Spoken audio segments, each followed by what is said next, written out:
Hello friends, welcome to our channel Noval Kumar. आज मैं आपके लिए सुप्रीम जादूगर एक्सप्लेन करने वाला हूँ। वीडियो को शुरू करने से पहले वीडियो को लाइक ज़रूर करें और चैनल को सब्सक्राइब करना बिल्कुल भी ना भूलें। सच्चाई उसे चोट पहुंचा सकती थी, लेकिन झूठ ने उसे और भी अधिक चोट पहुंचाई थी। सदमा और शोक तब तक कभी नहीं थमा जब तक कि उसे दूसरों की आंखों से अपनी गलतियों का सामना करने के लिए मजबूर नहीं होना पड़ा। वो उसे एक सुविधाजनक झूठ के आधार पर अपना जीवन नए सिरे से शुरू करने नहीं दे सकती थी। ये लत के साथ साफ होने का समय था, भले ही इसका मतलब उनके रिश्ते को नष्ट करना हो। हर दिन उसने सच्चाई छिपाई। वो सोलस के लिए यातना थी, लेकिन उसने इसे सहन किया क्योंकि वो उसकी बहुत परवाह करती थी। वो उसकी नफरत को सहने के लिए भी तैयार थी, अगर इसका मतलब लत के बेहतर के लिए बदलाव हो। लत, क्या तुम मुझ पर भरोसा करते हो? उसने पूछा। मैं अपनी जान के साथ तुम पर भरोसा करूंगा। प्रोटेक्टर के अलावा तुम मेरी एकमात्र सच्ची दोस्त हो। मेरी हर एक और सबसे घृणित कमी को देखने के बावजूद तुमने मुझे हमेशा वैसा ही स्वीकार किया है जैसा मैं हूं। तुम्हारे बिना मैं वह व्यक्ति नहीं होता जो मैं अब हूं, सोलस, उसने उत्तर दिया। तो मुझे उम्मीद है कि एक दिन तुम मुझे माफ कर दोगे। तुम्हें किस लिए माफ करना? लत ने अभी अपना प्रश्न पूरा भी नहीं किया था कि सोलस ने उसके दिमाग में वो सब कुछ दिखा दिया जो उसके बेहोश होने के बाद हुआ था। कैसे प्रोटेक्टर बच गया था, लत के लिए उसके आखिरी शब्द, और सोलस से इसे गुप्त रखने की उसकी विनती। लत को अपने ही दिमाग पर विश्वास नहीं हुआ। तुम मेरे साथ ऐसा कैसे कर सकती हो? उसके विचारों में गुस्से का कोई निशान नहीं था, केवल उनके भरोसे के उल्लंघन से होने वाला गहरा दर्द था। उस दिन तक लत ने इसे हमेशा अपने जीवन की एकमात्र निश्चितता माना था। सोलस उसका उतना ही हिस्सा थी जितना वो उसका हिस्सा था। उसकी आंखों में वो फिर से पत्थर का एक अविश्वसनीय टुकड़ा बन गई, ठीक वैसी ही जैसी वे पहली बार मिले थे।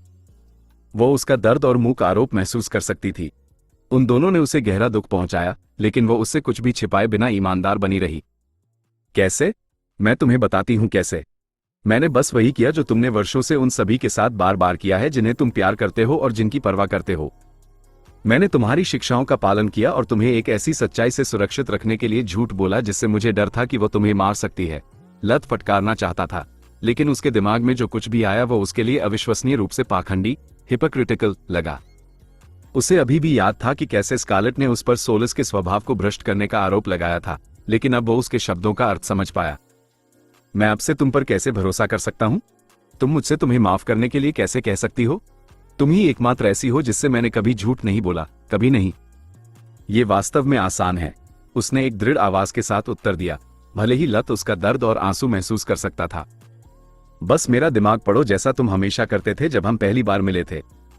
मेरी सभी यादों और भावनाओं को तब तक खोदो जब तक कि तुम्हारा संदेह, पैरानोया, संतुष्ट न हो जाए। इसे अभी करो, अगर इससे तुम्हें बेहतर महसूस होता है। मैं जानती हूं कि मैंने तुमसे झूठ बोलकर गलती की है, लेकिन मैंने ऐसा केवल प्यार के कारण किया। शायद तुम्हें अभी इसका एहसास नहीं है, लेकिन तुम मेरे लिए सब कुछ हो, जैसे काल तुम्हारे लिए था, बल्कि उससे भी ज्यादा। मैं तुम्हें हमेशा के लिए खोने से डरी हुई थी, फिर से अकेला होने से डरी हुई थी। मैंने तुम्हें सुरक्षित और स्वस्थ रखने का फैसला किया, भले ही इसका मतलब तुम्हारा भरोसा खोना हो। मैं ऐसी दुनिया पसंद करती हूं जहां तुम मेरे कार्य के लिए मुझसे नफरत करो, बजाय इसके कि तुम्हारे बिना जीना पड़े। यह मृत्यु से भी बदतर होगा, धीरे धीरे भूखे मरने से भी बदतर। लत उस पर विश्वास करना पसंद करता, लेकिन उस बिंदु पर उसे किसी पर विश्वास नहीं था। उसने सोलस के सुझाव का पालन किया, वर्षों में पहली बार उनके दिमाग को पूरी तरह से मिला दिया। लत वो सब कुछ देख सकता था जो उसने उनके जुड़ने के दिन से सोचा और महसूस किया था। शरीर न होने का दर्द, उसके प्रति उसकी भावनाएं वर्षों में कैसे बड़ी और बदली थी। एक बिंदु पर यह समझना असंभव था कि यह वह प्यार था जो एक बेटी का पिता के लिए होता है, या वो जो एक महिला एक पुरुष के प्रति महसूस करती है। उसने उसे जो कुछ भी बताया था वो सच्चाई के अलावा कुछ नहीं था। उन कारणों से लेकर कि उसने उससे झूठ क्यों बोला था, उन सभी बलिदानों तक जो उसने उसे उस क्षण तक जीवित रखने के लिए किए थे। उसने उन सभी समयों के बारे में सीखा जब उसने उसकी रक्षा के लिए अपनी जान जोखिम में डाली थी, खुद को ऐसे नीचा दिखाया जैसे वो कोई व्यक्ति ही न हो। उसने उस अपराधबोध और पीड़ा का अनुभव किया जो उससे सच्चाई छिपाने से उत्पन्न हुआ था। लत इन सभी खुलासों से स्तब्ध था, और भी अधिक इसलिए क्योंकि उनके दिमाग को मिलाने का मतलब उसकी निजता, प्रिवेसी का उल्लंघन करना था, उसके सबसे निजी विचारों को खंगालना था। मैं जानती थी कि तुम ऐसा करोगे, लेकिन फिर भी दर्द होता है, वो सुबक उठी। कृपया, अगर तुम्हें करना ही है तो मुझे फेंक दो, लेकिन मुझे अकेला छोड़ दो। उसके गले के चारों ओर पुरानी थैली, पाउच फिर से दिखाई दी और सोलस ने उसके अंदर छिपने के लिए उसकी उंगली छोड़ दी। अचानक वो अपने दिमाग के अंदर उसकी उपस्थिति महसूस नहीं कर सका। उनके बीच का दरवाजा एक साधारण विचार से खोला जा सकता था, लेकिन फिर क्या? लत खोया हुआ महसूस कर रहा था। वह ऐसी किसी भी चीज के बारे में नहीं सोच पा रहा था जो वह उनमें से किसी को भी बेहतर महसूस कराने के लिए कर सके। सोलस ने जो कुछ भी किया वो केवल इसलिए था क्योंकि उसने उसकी शिक्षाओं का पालन किया। उसके पास खुद के अलावा किसी और को दोष देने के लिए कोई नहीं था। व्हाइट ग्रिफिन एकेडमी, यूरियल का अपार्टमेंट, लड़कियों, मुझे विश्वास नहीं हो रहा है कि मैं इसे जोर से कहने जा रहा हूं, लेकिन जितना अधिक मैं लित को जानता हूं उतना ही मुझे लगता है कि वह इंसान नहीं है, यूरियल ने कहा। मेरा मतलब है कि जब हम मिले थे तब उसके भयानक व्यवहार को एक तरफ रख दे, क्योंकि हम इसके लायक थे। वो संभवतः इतना शक्तिशाली कैसे हो सकता है? ये स्वाभाविक नहीं है। साथ ही वो 1 घंटे भी आराम किए बिना ठीक कैसे हो सकता है? इसका कोई मतलब नहीं है। हाँ, यह उल्लेख नहीं है कि किसी तरह उसने क्लैकर्स को पहचान लिया जबकि वे भूमिगत थे। क्या उसने कभी तुम्हें समझाया कि उसने ये कैसे किया? क्वाइया ने इशारा किया। नहीं, पहलोरिया ने उत्तर दिया। उसके प्यारे भाई का भी मुद्दा है जिसकी बात उसने हमें जोश दिलाने वाले भाषण पेप टॉक के दौरान गलती से कह दी थी। मैंने इसे 3 बार जांचा है। उसके अपने भाइयों के साथ संबंध बहुत खराब हैं। या तो उसका कोई तीसरा गुप्त भाई है या मुझे नहीं पता कि क्या सोचना चाहिए। फिर भी अगर उन्होंने इस पर ध्यान नहीं दिया तो मैं आग में घी नहीं डालने वाली हूं। मुझे पहले से ही नहीं पसंद कि यह बातचीत कहां जा रही है, उसने सोचा। ईमानदारी से कहूं तो मुझे कभी समझ नहीं आया कि आप में से कोई भी उसके बदलते व्यक्तित्व को कैसे नजरअंदाज कर सकता है। पहले वह हमारे प्रति बहुत अशिष्ट था, फिर वो 3 साल छोटा होने के बावजूद हमारा गुरु बन गया और अंत में हमारा अच्छा दोस्त। हम सब ने देखा है कि वह बिना किसी पछतावे के लोगों को कैसे मारता है। वह कितनी आसानी से हर किसी से झूठ बोलता है, यहां तक कि हमसे भी। लित ने मेरे लिए जो कुछ भी किया उसके लिए मैं आभारी हूं, लेकिन वह अभी भी मुझे डराता है। फ्रिया ने कंधे उचकाए। मुझे संदेह है कि लत वास्तव में शाही परिवार का एक नाजायज सदस्य है, यूरियल के शब्दों ने दूसरों को अवाक कर दिया। मेरे पिता कहते हैं कि शाही जोड़ा शारीरिक क्षमताओं के लिए जाना जाता है जो जादुई जानवरों के बराबर हैं। ये भी समझाएगा कि वह इतना जानकार कैसे है और लिंजोस उसे इतने उच्च सम्मान में क्यों रखता है। दोस्तों, मुझे विश्वास नहीं हो रहा है कि मैं इसे जोर से कहने जा रही हूं, लेकिन जितना अधिक मैं तुम्हें लित के बारे में इस तरह बात करते हुए सुनती हूं उतना ही तुम मुझे घृणा महसूस कराते हो। पहलोरिया की नजर तिरस्कार से भरी थी। मैं तुम्हारे बारे में नहीं जानती, लेकिन मैं पहली परीक्षा के बाद उसके पास गई थी, न कि इसके विपरीत। इसलिए उसने निश्चित रूप से व्यक्तिगत लाभ के लिए मेरा शोषण करने की कोशिश नहीं की। इसके अलावा हाँ, उसके पास बहुत सारे रहस्य हैं, लेकिन उससे क्या? वो अपनी ताकत छिपा सकता था और हत्यारे को तुम्हें मारने दे सकता था, यूरियल। ठीक वैसे ही जैसे बालकों के हमले के दौरान या कुछ घंटे पहले क्लैकर्स के खिलाफ वो भाग सकता था और हमें मरने के लिए छोड़ सकता था। इसके बजाय उसने हमारी तरफ से लड़ाई लड़ी, हमारी जान बचाई। उसने अनगिनत बार हमारी मदद की, लेकिन कभी हमसे बदले में कुछ नहीं मांगा। फिर भी यहां तुम हो, उसकी पीठ पीछे बात कर रहे हो क्योंकि उसने कभी यह नहीं समझाया कि उसने उन क्लैकर्स को कैसे हराया या हमें बालकों के विष से कैसे मुक्त किया जबकि कई अन्य मर गए। मुझे परवाह नहीं है कि उसने ये कैसे किया। मेरे लिए जो मायने रखता है वह यह है कि उसने अपने रहस्यों की तुलना में हमारी सुरक्षा की अधिक परवाह की। मुझे परवाह नहीं है कि वह राजा का नाजायज बेटा है या उसकी रगों में ड्रैगन का खून है। किंवदंतियों के अनुसार एक मानव और एक ड्रैगन की संतान में एक छिपी हुई ताकत होती है जो शारीरिक कौशल, जादू, प्रतिभा या सुंदरता के रूप में प्रकट हो सकती है। ये समझाएगा कि उसके परिवार की महिला सदस्य इतनी सुंदर क्यों है और वह हम बाकी लोगों से इतना अलग क्यों है। उसका रहस्य जो भी हो, मुझे यकीन है कि वह समय आने पर हमें बताएगा। मेरे लिए जो वास्तव में मायने रखता है वह यह है कि उसके कार्य उसके चरित्र के बारे में स्पष्ट बोलते हैं, ठीक वैसे ही जैसे तुम्हारी कृतघ्नता तुम्हारे चरित्र के बारे में बोलती है। अगर तुम वास्तव में उन सभी समयों के बाद उस पर सवाल उठाने के बारे में सोचते हो जब उसने हमारी जान बचाई, उन सब के बाद जिनका हमने साथ मिलकर सामना किया है, तो तुम उसके दोस्त होने के लायक नहीं हो और न ही मेरे। पहलोरिया ने अपने पीछे दरवाजा पटक दिया, उनकी बड़बड़ाहट को और सुनने में असमर्थ थी। क्या तुम्हें लगता है कि उसके प्रति उसकी भावनाएं उसके निर्णय को धुंधला कर रही हैं? पहलोरिया के शब्दों ने कई नसों पर चोट की, जिससे फ्रिया को इतनी कठोरता से बोलने पर पछतावा हुआ। नहीं, मुझे लगता है कि हमने अज्ञात के डर को अपने ऊपर हावी होने दिया है, यूरियल ने उत्तर दिया। बालकों के ठिकाने का पता लगाने में थोड़ा समय लगा, लेकिन स्कारलेट ने उन सभी जादुई जानवरों के साथ अपने संचार नेटवर्क की बदौलत उसके स्थान की खोज की जिनके साथ उसने अतीत में काम किया था। विभिन्न क्षेत्रों के विभिन्न प्रभुओं, लॉर्ड्स ने आवश्यक जानकारी एकत्र करने में बहुत मदद की थी। वो जानती थी कि बालकों को हर साल इतनी विशाल सेना बनाने के लिए मृत शरीरों की निरंतर आपूर्ति की आवश्यकता होगी। इसके अलावा अपने आर्टिफैक्ट के साथ पकड़े गए अनडेड की जांच करके वह बाल्को के ऊर्जा हस्ताक्षर एनर्जी सिग्नेचर की पहचान करने में कामयाब रही थी। उस बिंदु पर उसे बस अपने जादुई चश्मे पिंस नेस को स्कैनर के रूप में उपयोग करना था। उसने अपनी जांच उन स्थानों से शुरू की जहां बड़ी लड़ाइयां हुई थी। बाल्को के अंडर को केवल हड्डियों से अधिक की आवश्यकता थी, इसलिए उसे ताजा लाशों की जरूरत थी।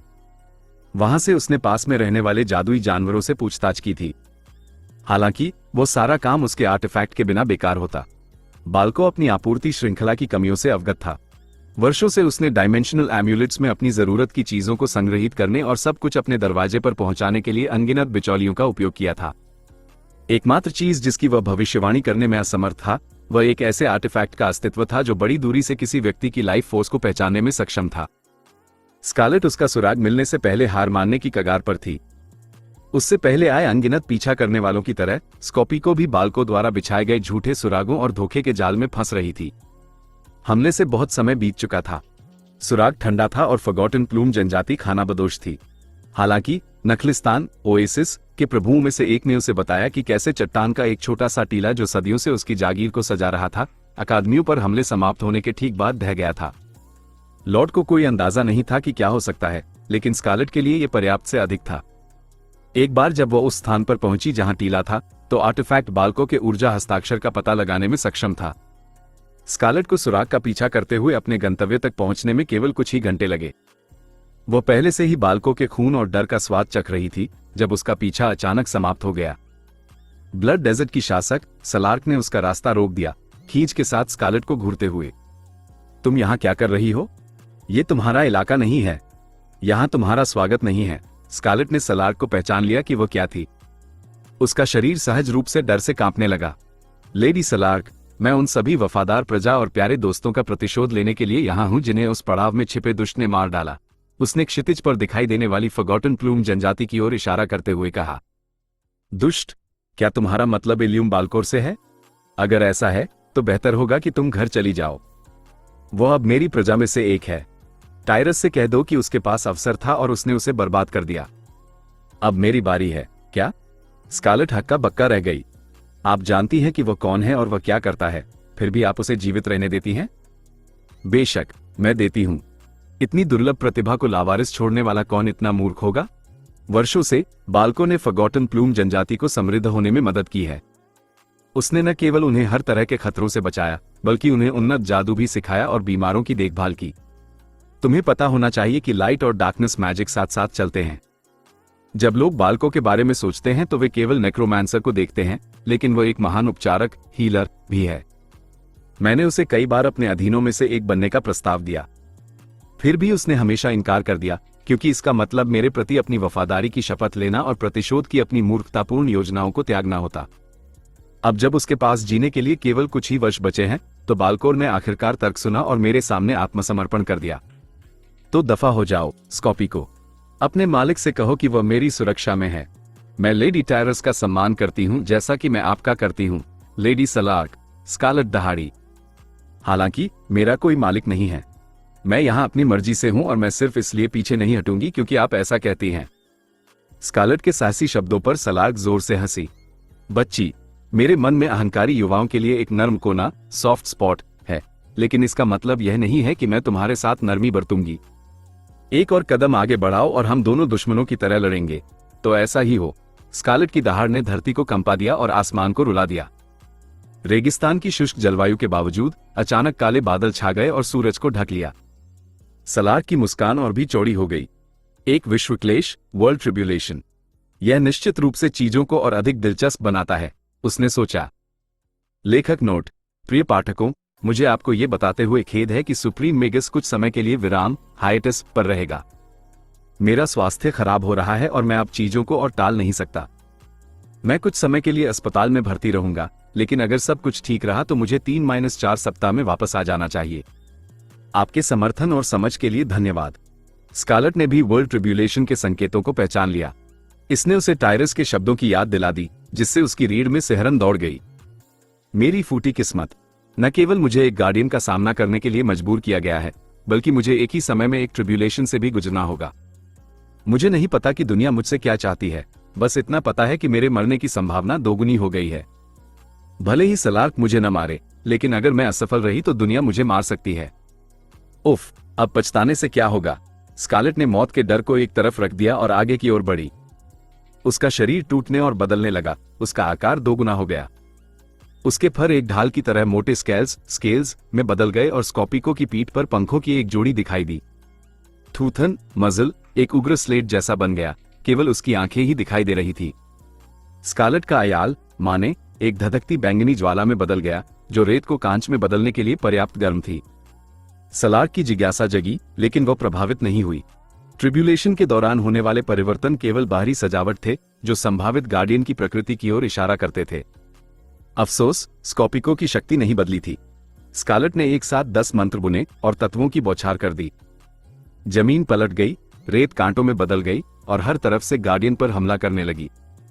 जमीन से विशाल हाथ निकले और सलार्क को एक गड्ढे में धकेल दिया जो उसके पैरों के नीचे खुला था। स्कारलेट की एकमात्र आशा यह थी कि संयुक्त मंत्र गार्डियन को निगल लें और उसे तब तक दफन रखे जब तक वह बालकों की जान न ले ले। आसमान से सलार्क पर बिजली और बर्फ की ओलावृष्टि हुई। अंधकार ने उसे घेर लिया और उसकी शक्ति सोखने लगा, जबकि उसके नीचे की खाई से पिघला हुआ लावा निकला। सलार्क बेअसर रही। स्कारलेट के सभी हमलों को सलार्क के हाथ की एक लहर ने निष्क्रिय कर दिया, जिसने कांटों और हाथों को वापस हानिरहित रेत में बदल दिया और साथ ही गड्ढे को बंद कर दिया। सफेद लपटों ने उसके शरीर को घेर लिया, उसे घेरने वाले अंधकार को दूर कर दिया, बिजली के झटकों को भस्म कर दिया और बर्फ को वाष्पीकृत कर दिया। स्कारलेट के सर्वोत्तम प्रयासों के बावजूद एक चींटी अभी भी एक चींटी ही रहेगी। स्कारलेट ने अपनी बची हुई सारी माना को एक अंतिम हमले में केंद्रित किया। पूरे रेत के टीले हवा में तैरने लगे और 2 मंजिला घर के आकार के जलते हुए काले उल्काओं मीटियर्स में बदल गए। उनमें से प्रत्येक के पास एक मध्यम आकार के शहर को क्रेटर में बदलने के लिए पर्याप्त विनाशकारी शक्ति थी। वे सभी गार्डियन से टकरा गए, जिसे उन सभी को रोकने के लिए अपने दोनों हाथ उठाने पड़े। सलार्क स्कारलेट के पास मौजूद हमलावर कौशल को देखकर चकित रह गई। कितनी चालाक प्रतिद्वंद्वी है। अगर मैं इनमें से एक भी डार्कनेस से भरे उल्का को चूकती हूं या विक्षेपित करती हूं, तो मुझे यकीन है कि वह इसे फॉरगॉटन प्लूम जनजाति की ओर मोड़ देगी। अब मैं और खेलने का जोखिम नहीं उठा सकती। गंभीर होने का समय आ गया है। सलार्क की युद्ध घोष एक बाज की चीख की तरह लग रही थी। उसका सफेद आभा ऑरा फैलते हुए पंखों के रूप में विस्तारित हुआ, जिसने आसपास के क्षेत्र को चकाचौंध रोशनी से भर दिया। कोई भी अन्य व्यक्ति इसे एक संकेत मानेगा कि रोशनी की देवी उनके बीच उतर आई है। हालांकि फॉरगॉटन प्लूम जनजाति बेहतर जानती थी। वे अपने घुटनों के बल गिर गए, उनके माथे रेत को छू रहे थे और वे अपने उपकारी बेनेफैक्टर की पूजा कर रहे थे। सफेद लपटों और काले उल्काओं ने एक लंबे सेकंड तक संघर्ष किया, इससे पहले कि प्रकाश ने अपने रास्ते में आने वाली हर चीज को भस्म कर दिया। सलार्क ने आश्चर्य से अपनी हथेलियों को देखा। अपने मानव वेश में होने के बावजूद वह अभी भी एक फीनिक्स थी और फिर भी उसके हाथ थर्ड डिग्री बर्न्स से ढके हुए थे और कई घावों से खून बह रहा था। तुमने ये जानते हुए भी मुझ पर हमला किया कि मैं कौन हूं और निष्पक्ष रूप से लड़ते हुए मुझे चोट पहुंचाने में कामयाब रही। तुमने मेरा सम्मान अर्जित किया है। इस बार मैं तुम्हें जाने दूंगी, लेकिन अगर तुमने दोबारा मुझ पर हमला करने की हिम्मत की तो मैं तुम्हें खत्म कर दूंगी। अब यहां से रफू चक्कर हो जाओ। सलार्क ने एक वॉर्प स्टेप्स खोला और थकी हुई स्कॉर्पिको को उसके माध्यम से धक्का दे दिया। स्कारलेट में मुश्किल से खड़े होने की ताकत थी, इसलिए उसने कोई प्रतिरोध नहीं किया। उसने खुद को व्हाइट ग्रिफन अकादमी के चारों ओर के जंगलों में वापस पाया। धिक्कार है सलार्क पर, उसने मन ही मन कोसा। गार्डियंस इतने अलग और खुद में मग्न कैसे हो सकते हैं? फिर भी उसकी शक्ति मेरी शक्ति से कहीं परे है। दूसरी कोशिश आत्मघाती होगी। अब समय आ गया है कि मैं इंसानों के साथ समय बर्बाद करना बंद करूं। काउंसिल बेकार है। गार्डियंस अविश्वसनीय हैं। अगर मुझे न्याय चाहिए तो मुझे इसे अपने हाथों से लेने की शक्ति की आवश्यकता होगी। जब लत अकादमी लौटा तो उसकी दुनिया अभी भी उल्टी पुल्टी थी। सोलस के झूठ से उपजा गुस्सा और उनके विश्वास के पूर्ण बंधन के उल्लंघन से पैदा हुई व्याकुलता उसके दिमाग के अंदर समान रूप से लड़ रहे थे। उसे नहीं पता था कि अब क्या सोचना है या क्या करना है। उसने प्रोटेक्टर के लिए शोक मनाना उसी क्षण बंद कर दिया था जब उसने अर्नस्ट घर छोड़ने से पहले उसकी मृत्यु को स्वीकार कर लिया था। उसकी कब्र की यात्रा लत के नुकसान की भावना से निपटने और अपनी विफलता को स्वीकार करने के साधन के रूप में कार्य करती थी। इसलिए उसे अपने तथाकथित पुराने मित्र द्वारा किए गए हेर फेर के लिए उसे कोसने से रोकने वाला कुछ नहीं था। फिर भी यह सब इतना अचानक हुआ था कि उसे इस खुलासे को पचाने के लिए समय चाहिए था। लत बास्टर्ड स्वॉर्ड वापस करने के लिए फ्लोरिया के कमरे में गया। वो उसकी फटी हुई वर्दी देखकर स्तब्ध रह गई। उसकी बाईं आस्तीन लगभग चित्रों में बदल गई थी। वर्दी का सेल्फ रिपेयरिंग मैजिक उसे बिखरने से रोकने में मुश्किल से कामयाब रहा। फ्लोरिया ने ध्यान दिया कि जादुई कपड़े को हुए तमाम नुकसान के बावजूद लत पूरी तरह से ठीक लग रहा था। वो बिना किसी खरोंच के और ऊर्जा से भरपूर था, फिर भी उसकी आंखें मर चुकी थी। वो उसकी ओर देख भी नहीं रहा था, बल्कि उसके पीछे की किसी चीज को देख रहा था। उसकी आवाज सपाट थी, उसका मन कहीं और था, किसी बुरी जगह पर। अपने पिता को मेरी ओर से धन्यवाद देना। ये तलवार वास्तव में एक उत्कृष्ट कृति है। उसने उसे दोनों हाथों से सौंप दी। मैं कह दूंगी। उसने सिर हिलाया। क्या कुछ हुआ है? क्या तुम्हें बात करने की जरूरत है? बहुत सी बातें, लेकिन मैं किसी को भी साझा करने के लिए तैयार नहीं हूं, क्षमा करें। हमें अपनी डेट स्थगित करनी होगी। मुझे अकेले सोचने के लिए कुछ समय चाहिए। आने वाले दिन लत द्वारा नई दुनिया में पुनर्जन्म के बाद से जिए गए सबसे बुरे दिन थे। सोलस को खोजने से पहले वो अपने व्यक्तिगत नर्क में घुटनों तक डूबा हुआ था।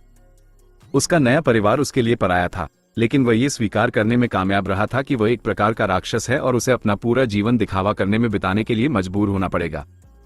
उसकी असली पहचान, उसका अतीत, कुछ ऐसा नहीं था जिसे वो साझा कर सके। उसने ये स्वीकार कर लिया था कि वह लोगों से घिरे होने पर भी अकेला रहने के लिए नियत है, रोशनी की दुनिया में एक छाया। फिर भी सोलस को खोजने का मतलब उम्मीद खोजना भी था। पिछले 8 वर्षों के दौरान वो कभी वास्तव में अकेला नहीं रहा था। वो उसके जीवन में एक निरंतर उपस्थिति रही थी। जिस क्षण वो सुबह सोता हुआ जागता था, वो अक्सर उसके सपनों में भी हिस्सा लेती थी। पहले वो अपने विचारों में उसके दखल से डरा हुआ था, उसके बारे में उसके तमाम सवालों से, और वह ऐसा व्यवहार क्यों करता था। हालांकि समय के साथ उनका रिश्ता बढ़ गया था और उसकी उम्मीद से कहीं अधिक गहरा हो गया था।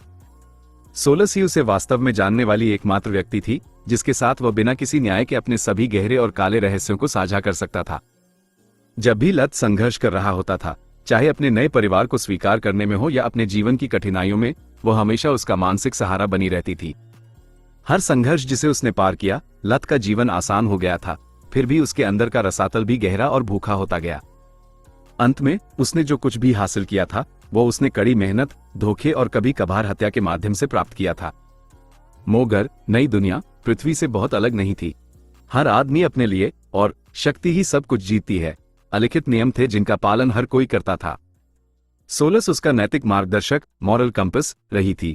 अक्सर उसकी पसंद पर सवाल उठाती थी और उसे अपने कार्यों के परिणामों के बारे में सोचने के लिए मजबूर करती थी, लेकिन अंत में वह हमेशा उसके पक्ष में होती थी। अब वे अलग हो गए थे। उनका माइंड लिंक निष्क्रिय रहा क्योंकि उनमें से कोई भी पहली चाल चलने के लिए तैयार नहीं था। सोलस अभी भी अपने झूठ के पछतावे में डूबी हुई थी। इस निरंतर डर में जी रही थी कि उसने उनके बंधन को हमेशा के लिए नष्ट कर दिया है। खुद को लत के जीवन से काट लेना उसकी गलती का प्रायश्चित करने का तरीका था और उसे बाहरी प्रभावों के बिना उसके द्वारा किए गए कार्यों पर विचार करने के लिए आवश्यक समय देना था। जहां तक लत का सवाल है, वो हर दिन अपने दिमाग में उसकी आवाज फिर से सुनने के लिए तरसता था। उन सभी रहस्यों और बलिदानों के लिए, उसकी गर्म करुणा महसूस करने के लिए जिनका वह रोजाना बोझ उठाता था। सबके सामने छिपना, अपने परिवार से भी झूठ बोलना इतना बुरा नहीं था जब तक वह उसके साथ थी। सोलस सच जानती थी और उसके द्वारा अब तक उठाए गए हर कदम पर उसका समर्थन करती थी। फिर भी वो उसे माफ करने के लिए तैयार नहीं था और न ही अपनी सामान्य दिनचर्या फिर से शुरू करने के लिए तैयार था, जैसे कि कुछ हुआ ही ना हो। ये स्थिति उसे तोड़ रही थी। ऐसा लग रहा था जैसे सूरज स्थायी सूर्य ग्रहण से ढका हुआ है। यह अभी भी वही था, लेकिन वह अब उसकी गर्मी और रोशनी का अनुभव करने में सक्षम नहीं था। जिस चीज ने उसे सबसे ज्यादा परेशान किया, वो ये थी कि वह प्रोटेक्टर पर उतना ही नाराज था जितना कि उस पर। धिक्कार है प्रोटेक्टर पर। वो मेरे साथ ऐसा कैसे कर सकता है? या उसके साथ मुझे बेटे की तरह प्यार करना। मेरा पैर। उसने अपने मूर्खतापूर्ण फैसले से हमें एक दूसरे के खिलाफ कर दिया। उसने मुझे एक मूर्ख की तरह शोक मनाते हुए छोड़ दिया, मेरे द्वारा किए गए हर काम पर संदेह करने के लिए, यहां तक कि लगभग अपने परिवार को अपना रहस्य बताने की नौबत आ गई थी। उस समय के दौरान लत को एहसास हुआ कि वह अपनी दैनिक गतिविधियों में सोलस के प्रभाव पर कितना निर्भर हो गया था। उसके द्वारा लगातार उसके गुस्से को शांत करने और उसके जीवन में महसूस होने वाले खालीपन को भरे बिना लत अधिक ठंडा और अलग थलग हो गया। कक्षाओं के बाहर वह अपना अधिकांश समय अकेले बिताता था, यहां तक कि उसके ग्रेड भी गिरने लगे, हालांकि धीरे धीरे। ये केवल धोखे की भावना नहीं थी जो उसे खेल से दूर कर रही थी। वो सोलस के साथ हर समस्या पर विचार मंथन करने का बहुत आदी था। सब कुछ अकेले करने के लिए मजबूर होने से उसकी हार की भावना और मजबूत हो गई। कुछ बार उससे संपर्क करने में विफल रहने के बाद फ्रिया, क्वाइला और यूरियल ने फैसला किया कि उसे कुछ समय देना बेहतर है। उन्होंने सोचा कि माइनिंग टाउन में उसने जो देखा था उसे स्वीकार करने में उसे मुश्किल हो रही है। लत उनसे मुश्किल से बात करता था और जब वह करता भी था तो उसकी आवाज छिपे हुए गुस्से से भरी होती थी। अगर सोलस पर भरोसा नहीं किया जा सकता तो मैं किसी पर भरोसा नहीं कर सकता। यही वो बात थी जिसे लत बार बार खुद को दोहराता था। फ्लोरिया ही एकमात्र थी जो उसके साथ डटी रही, चाहे उसने कितनी भी बार उसे दूर धकेल दिया हो। वो उसके कमरे में उससे मिलने जाती थी। कभी कभी वे घंटों खामोशी में बिताते थे। प्रत्येक अगले दिन के पाठों के लिए पढ़ाई करता था। उसने उसे अपनी बात साझा करने के लिए मजबूर नहीं किया। उसकी आशा थी कि उसकी संगति से लत को यह समझने में मदद मिलेगी कि वह अकेला नहीं है। अगर उसे मदद चाहिए तो उसे बस मांगनी होगी। लत उसका आभारी था। फ्लोरिया नई दुनिया की पहली व्यक्ति थी जिसने बिना किसी छिपे हुए एजेंडे के उसके पास पहुंची थी। वह इसमें अधिक रुचि रखती थी कि वह कौन है, बजाय इसके कि वह क्या करने में सक्षम है। उसकी देखभाल और उसके प्रति समर्पण ही उसकी स्थिति में एकमात्र आशा की किरण थी। फिर भी साथ ही इसने चीजों को बदतर बना दिया। उसे यह महसूस करने के लिए मजबूर किया कि वह सिर्फ एक युवा लड़की है।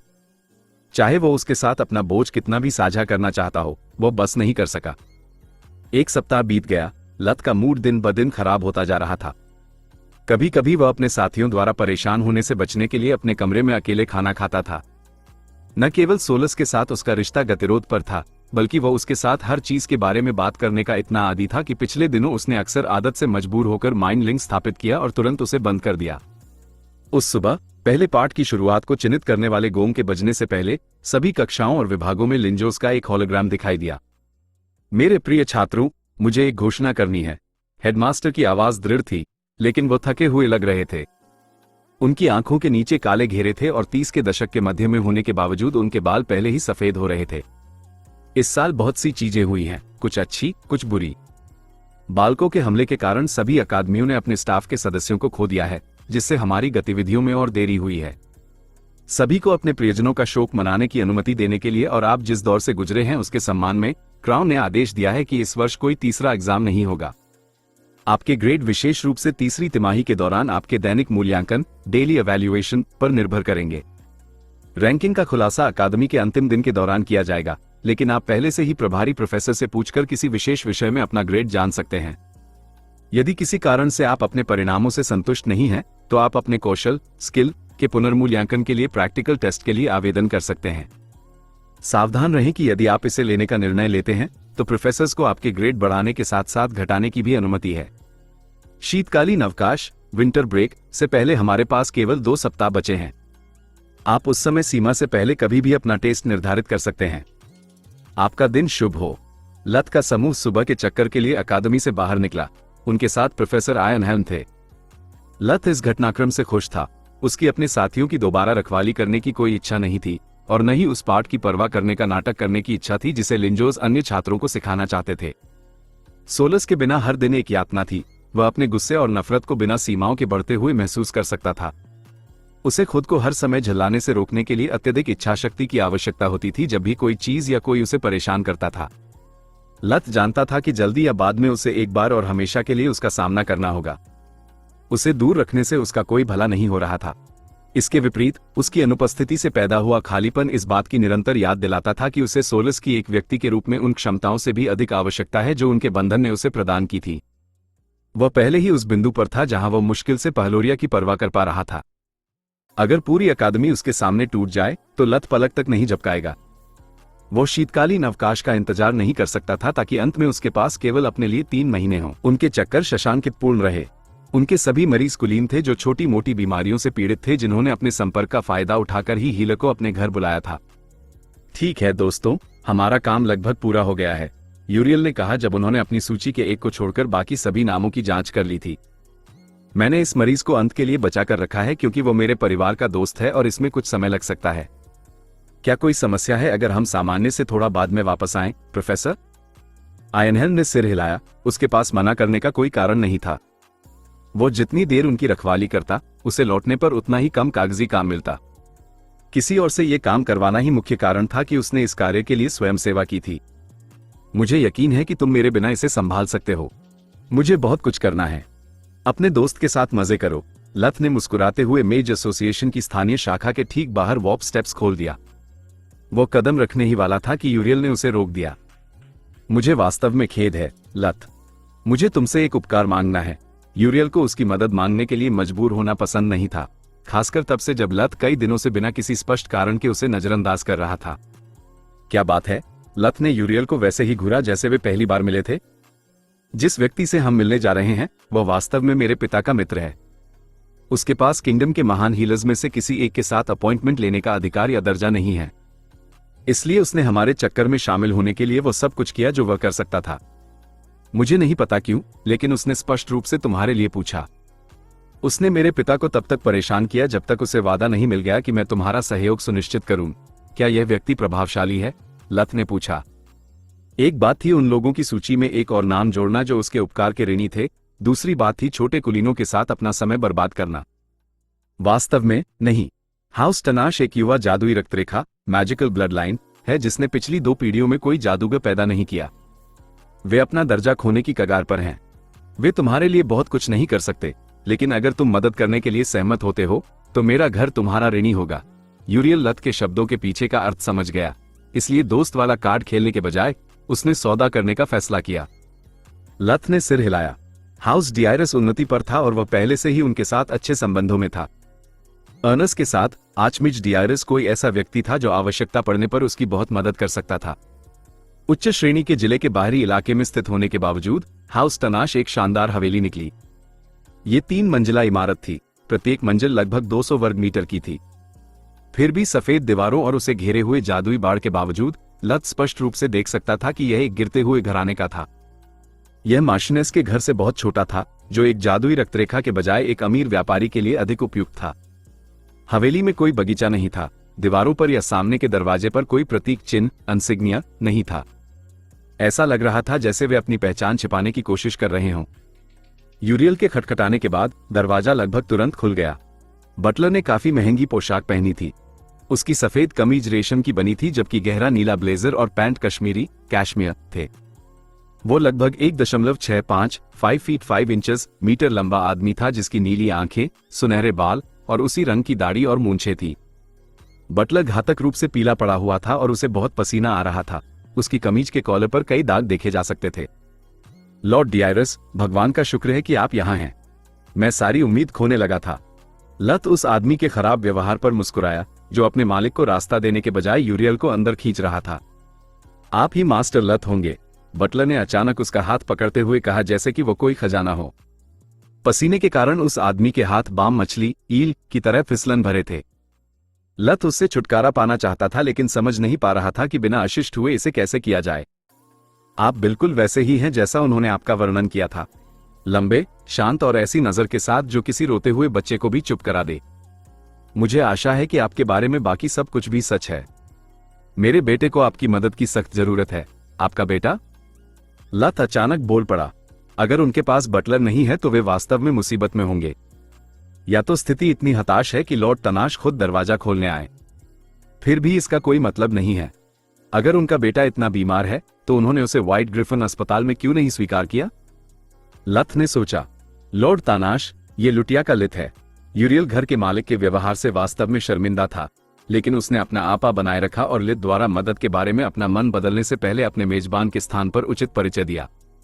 यूरियल जानता था कि उन दिनों लत के लिए अपना आपा खोना वास्तव में आसान था। लत, मुझे तुम्हें ड्यूक विनर टनाश से मिलवाने दो। लत ने उनसे हाथ मिलाया और जैसे ही वो उस चिपचिपे चंगुल से मुक्त हुआ, उसे साफ करने के लिए डार्कनेस मैजिक का उपयोग किया। ड्यूक टनाश आज खुद में नहीं है क्योंकि हाँ, कृपया मेरे व्यवहार को क्षमा करें मास्टर लत। ड्यूक ने यूरियल की बात काट दी। लत को इतना गहरा झुककर प्रणाम किया कि उनका सिर लगभग जमीन को छू गया। निश्चित रूप से हताश, लत ने निष्कर्ष निकाला। ये यूरियल और परिवार के बटलर के प्रयासों के कारण ही था कि वे विनर को मेहमानों को टी रूम में बिठाने के लिए पर्याप्त शांत करने में सफल रहे। लत ने ध्यान दिया कि सभी के लिए चाय परोसने के बाद बटलर ने ड्यूक की चाय में शराब मिला दी। थोड़ी चाय के साथ शराब के कई प्याले पीने के बाद विनर खुद को ठीक से समझाने के लिए पर्याप्त शांत होने में सफल रहे। मुझे पहले के लिए वास्तव में खेद है, लेकिन मुझे अभी एक ऐसी खबर मिली है जो मेरे घराने के ताबूत में आखिरी कील साबित होगी यदि मास्टर लत भी हमारे सिर पर मंडरा रही बर्बादी के खिलाफ शक्तिहीन साबित होते हैं। ड्यूक तानाश फिर से पीले पड़ गए। उनके शब्द फिर से बड़बड़ाहट में बदलने की कगार पर थे। बटलर अपने मालिक की गरिमा बनाए रखने की सारी उम्मीद खो चुका था, इसलिए उसने प्याले में चाय के बजाय शराब डाल दी। मुझे समझाने दें, हाउस तानाश की स्थापना मेरे परदादा गिल्लम तानाश ने की थी। एक साधारण लोहार के बेटे के रूप में जन्मे वे एक आर्चमिज बनने में सफल रहे और सम्मान के साथ किंगडम की सेवा की। अपनी मृत्यु से पहले उन्हें अपनी उपलब्धियों के लिए ड्यूक की उपाधि मिली। अफसोस, उनके बाद हमारे परिवार में किसी ने भी जादू के प्रति जरा भी प्रतिभा नहीं दिखाई। हमारे पास जो कुछ भी है वह आर्चमिज टनाश के काम से आता है, लेकिन एक ही पीढ़ी में कोई केवल इतना ही कर सकता है। समय के साथ किंगडम में हमारा योगदान कम से कम होता गया है। हमारे पास न तो कोई जादूगर था और न ही अपना दर्जा बढ़ाने के लिए पर्याप्त योग्यता हासिल करने के लिए आवश्यक धन। वो तब तक था जब तक मेरे बेटे जिंटर को लाइटनिंग ग्रिफिन अकादमी में स्वीकार नहीं किया गया। वो कोई जीनियस नहीं है, लेकिन वो बहुत प्रतिभाशाली और मेहनती है। अकादमी के पहले 3 वर्ष के दौरान वह हमेशा शीर्ष प्रतिशत में था। इस साल दूसरी तिमाही के बाद उसके ग्रेड गिरने लगे। पहले मुझे लगा कि यह सब मेरी गलती है। गृहयुद्ध सिविल वॉर के विस्फोट के कगार पर होने के कारण मैंने उसे परिवार के हितों की रक्षा करने का काम सौंपा। इसने जिंटार को अपनी पढ़ाई की काफी उपेक्षा करने के लिए मजबूर किया। सच्चाई ये थी कि हाउस तानाश नए जादुई रक्तरेखाओं वाली पार्टी के सबसे सक्रिय सदस्यों में से एक था जो चाहता था कि गृहयुद्ध हो। ड्यूक ने घटनाओं को बढ़ाने के लिए एक से अधिक बार कोशिश की थी, जिसका उद्देश्य उन प्राचीन घरानों से छुटकारा पाना था जो उनसे सब कुछ छीनने की धमकी देते थे। वे लगातार क्राउन को याद दिलाते थे कि अपेक्षाकृत गरीब और जादूगर रहित घराने किंगडम के लिए कितने बेकार हैं। उन्होंने जिंटर को अपने प्रतिद्वंद्वियों की पढ़ाई में तोड़फोड़ करने और उन्हें अकादमी की दीवारों के बाहर झगड़ों में उलझाने के लिए मजबूर किया था। अभ्यास की कमी के कारण वह अपनी दूसरी परीक्षा में लगभग असफल हो गया, इसलिए वह पूर्णकालिक पढ़ाई के लिए वापस चला गया। समस्या यह है कि स्थिति में कभी सुधार नहीं हुआ। उसके ग्रेड अभी भी इतने खराब हैं कि उसके निष्कासित होने की संभावना है। अब जब क्राउन ने आदेश दिया है कि कोई तीसरा एग्जाम नहीं होगा, तो वो बर्बाद हो गया है। अगर वह असफल होता है तो हम अपना कुलीन दर्जा, अपना घर, सब कुछ खो देंगे। आप चाहते हैं कि मैं उसे पढ़ाऊं या क्या? लत इन बड़बड़ाहटों से तंग आ गया था। उसकी उंगलियों ने लगभग उस कुर्सी के हत्थों को छेद दिया था जिस पर वह बैठा था। भगवान, नहीं! उसके पास पहले से ही सबसे अच्छे ट्यूटर और शिक्षक हैं जिन्हें मैं खरीद सकता था। मैं चाहता हूं कि आप उससे मिलें। जिंटार कहता है कि उसके शरीर के साथ कुछ गलत है, कि वह चाहे कितनी भी कोशिश कर ले, वह पहले की तरह ध्यान केंद्रित नहीं कर पाता। मैंने पहले ही सबसे अच्छे हीलर से उसकी जांच करवाई है जिन्हें मैं ढूंढ सकता था, लेकिन उन्हें कुछ नहीं मिला। आप हमारी आखिरी उम्मीद हैं। एक रहस्यमयी बीमारी जो आपको अपनी पढ़ाई में असफल कर देती है, वह किताब का सबसे पुराना बहाना है। यूरियल ने लित के कान में फुसफुसाया। यहां तक कि मैंने भी अतीत में इसका बहुत उपयोग किया था। आमतौर पर निर्धारित इलाज एक अच्छी बातचीत और दैनिक भत्ते अलाउंस में कटौती है। इसने मुझ पर निश्चित रूप से काम किया था। लत ने सिर हिलाया। यह आदमी बस दुखी है। वह अपनी गलतियों को मानने से इनकार करता है और दोष देने के लिए किसी को खोजने की कोशिश करता है। अगर उसके बेटे ने एक पूरी तिमाही खो दी है, तो चाहे वह कितना भी प्रतिभाशाली क्यों न हो, वह बराबरी नहीं कर सकता, उसने सोचा। ड्यूक टनाश उन्हें पहली मंजिल पर ले गए, जहां उनके बेटे का स्टडी रूम स्थित था। दीवारें किताबों की अलमारियों से ढकी हुई थी जो सभी कल्पनीय जादुई विषयों को कवर करने वाले ग्रंथों से भरी थी। कई खंड गायब थे, कुछ फर्श पर खुले छोड़ दिए गए थे, जिससे अधिकांश स्थान घिरा हुआ था। अन्य एक मेज पर ढेर थे जिसके पीछे एक युवक बैठा हुआ था और नोट्स ले रहा था और उनकी समीक्षा कर रहा था। एक खुले दरवाजे से एक अत्याधुनिक एल्केमिकल लैब दिखाई दी। अध्ययन कक्ष की तरह ही लैब भी अस्त व्यस्त थी। फर्श पर टूटे हुए घटक असफल प्रयोगों को चिन्हित कर रहे थे और दीवारों पर जलने के निशान थे। ड्यूक ने युवक का परिचय अपने उत्तराधिकारी के रूप में कराया। जिंटर 15 साल का लड़का था जिसके सुनहरे बाल अपने पिता की तरह थे और नींद की कमी के कारण आंखें धंसी हुई थी। वो थकावट की कगार पर लग रहा था। कुछ नहीं पिताजी, चाहे मैं कितनी भी पढ़ाई या अभ्यास करूं, मेरे परिणाम हमेशा औसत रहते हैं। उसकी सूजी हुई आंखों से लग रहा था कि उसके पास बहाने के लिए और आंसू नहीं बचे हैं। चिंता मत करो बेटा, मास्टर लत यहाँ हैं। वे व्हाइट ग्रिफिन के एकमात्र छात्र हैं जिन्हें उनके प्रोफेसर्स ने महामारी के दौरान उनकी सहायता के लिए चुना था। अगर कोई तुम्हारी मदद कर सकता है तो वो यही हैं। ड्यूक तानाश ने लित की पीठ थपथपाई जैसे कि वो कोई पुराना बिछड़ा हुआ भाई हो। लत जिंटर के गले लगने से मुश्किल से बचा और अपने नैदानिक मंत्र डायग्नोस्टिक स्पेल्स पढ़ना शुरू कर दिया और उसे रोक दिया। लत ने वो सब कुछ इस्तेमाल किया जो उसके पास था, फिर भी उसने पाया कि कुछ भी गलत नहीं था। यहां तक कि प्रोफेसर माथ द्वारा परजीवियों पैरासाइट्स के खिलाफ उसकी मदद से तैयार किए गए मंत्र ने भी नकारात्मक परिणाम दिए। फिर भी जितने अधिक मंत्रों का उसने उपयोग किया, लत को उतना ही अधिक यकीन हो गया कि जिंटर बहाने नहीं बना रहा था। प्रोफेसर जेकल से नेक्रोमांसी सीखने के बाद लत अब अपने मंत्रों में माना का अनुसरण करने में सक्षम था, भले ही उसने फेक मैजिक का उपयोग किया हो। लत उन्हें ठीक से काम करते हुए महसूस कर सकता था, लेकिन जैसे ही वे जिंटर तक पहुंचते, उनमें से प्रत्येक अपनी ताकत का थोड़ा हिस्सा खो देता। भले ही उसका मन अभी भी उलझा हुआ था, वह बक्सों और उनकी सामग्री के बारे में नहीं भूला था। लत ने यह जांचने के लिए इन्विगोरेशन का उपयोग किया कि क्या जिंटर ने उन रहस्यमयी वस्तुओं में से एक पहनी थी या उसे जहर दिया गया था। जैसा कि लत को संदेह था, जिंटर का सिस्टम उसी टॉक्सिन से त्रस्त था जो उसने बक्सों से प्राप्त किया था। ये परत उस परत से अधिक मोटी थी जिसका उसने अनुभव किया था। उसके रक्त प्रवाह में इतने अधिक टॉक्सिन के साथ वह मुश्किल से TF4 के मंत्र बोलने में सक्षम होना चाहिए। इस तरह का लंबे समय तक संपर्क स्पष्ट रूप से जानबूझकर किया गया है। परजीवी के बिना टॉक्सिन कुछ हफ्तों में खत्म हो जाना चाहिए। साथ ही लगभग 6 महीने तक जहर दिए जाने के बावजूद उसके कोर में रंग बदलने का कोई संकेत नहीं दिखता। उसे समय के साथ छोटी खुराक दी गई है। जिसने भी यह किया वो उसे मारना नहीं चाहता था, बस उसे उसकी परीक्षाओं में फेल करना चाहता था, उसने सोचा।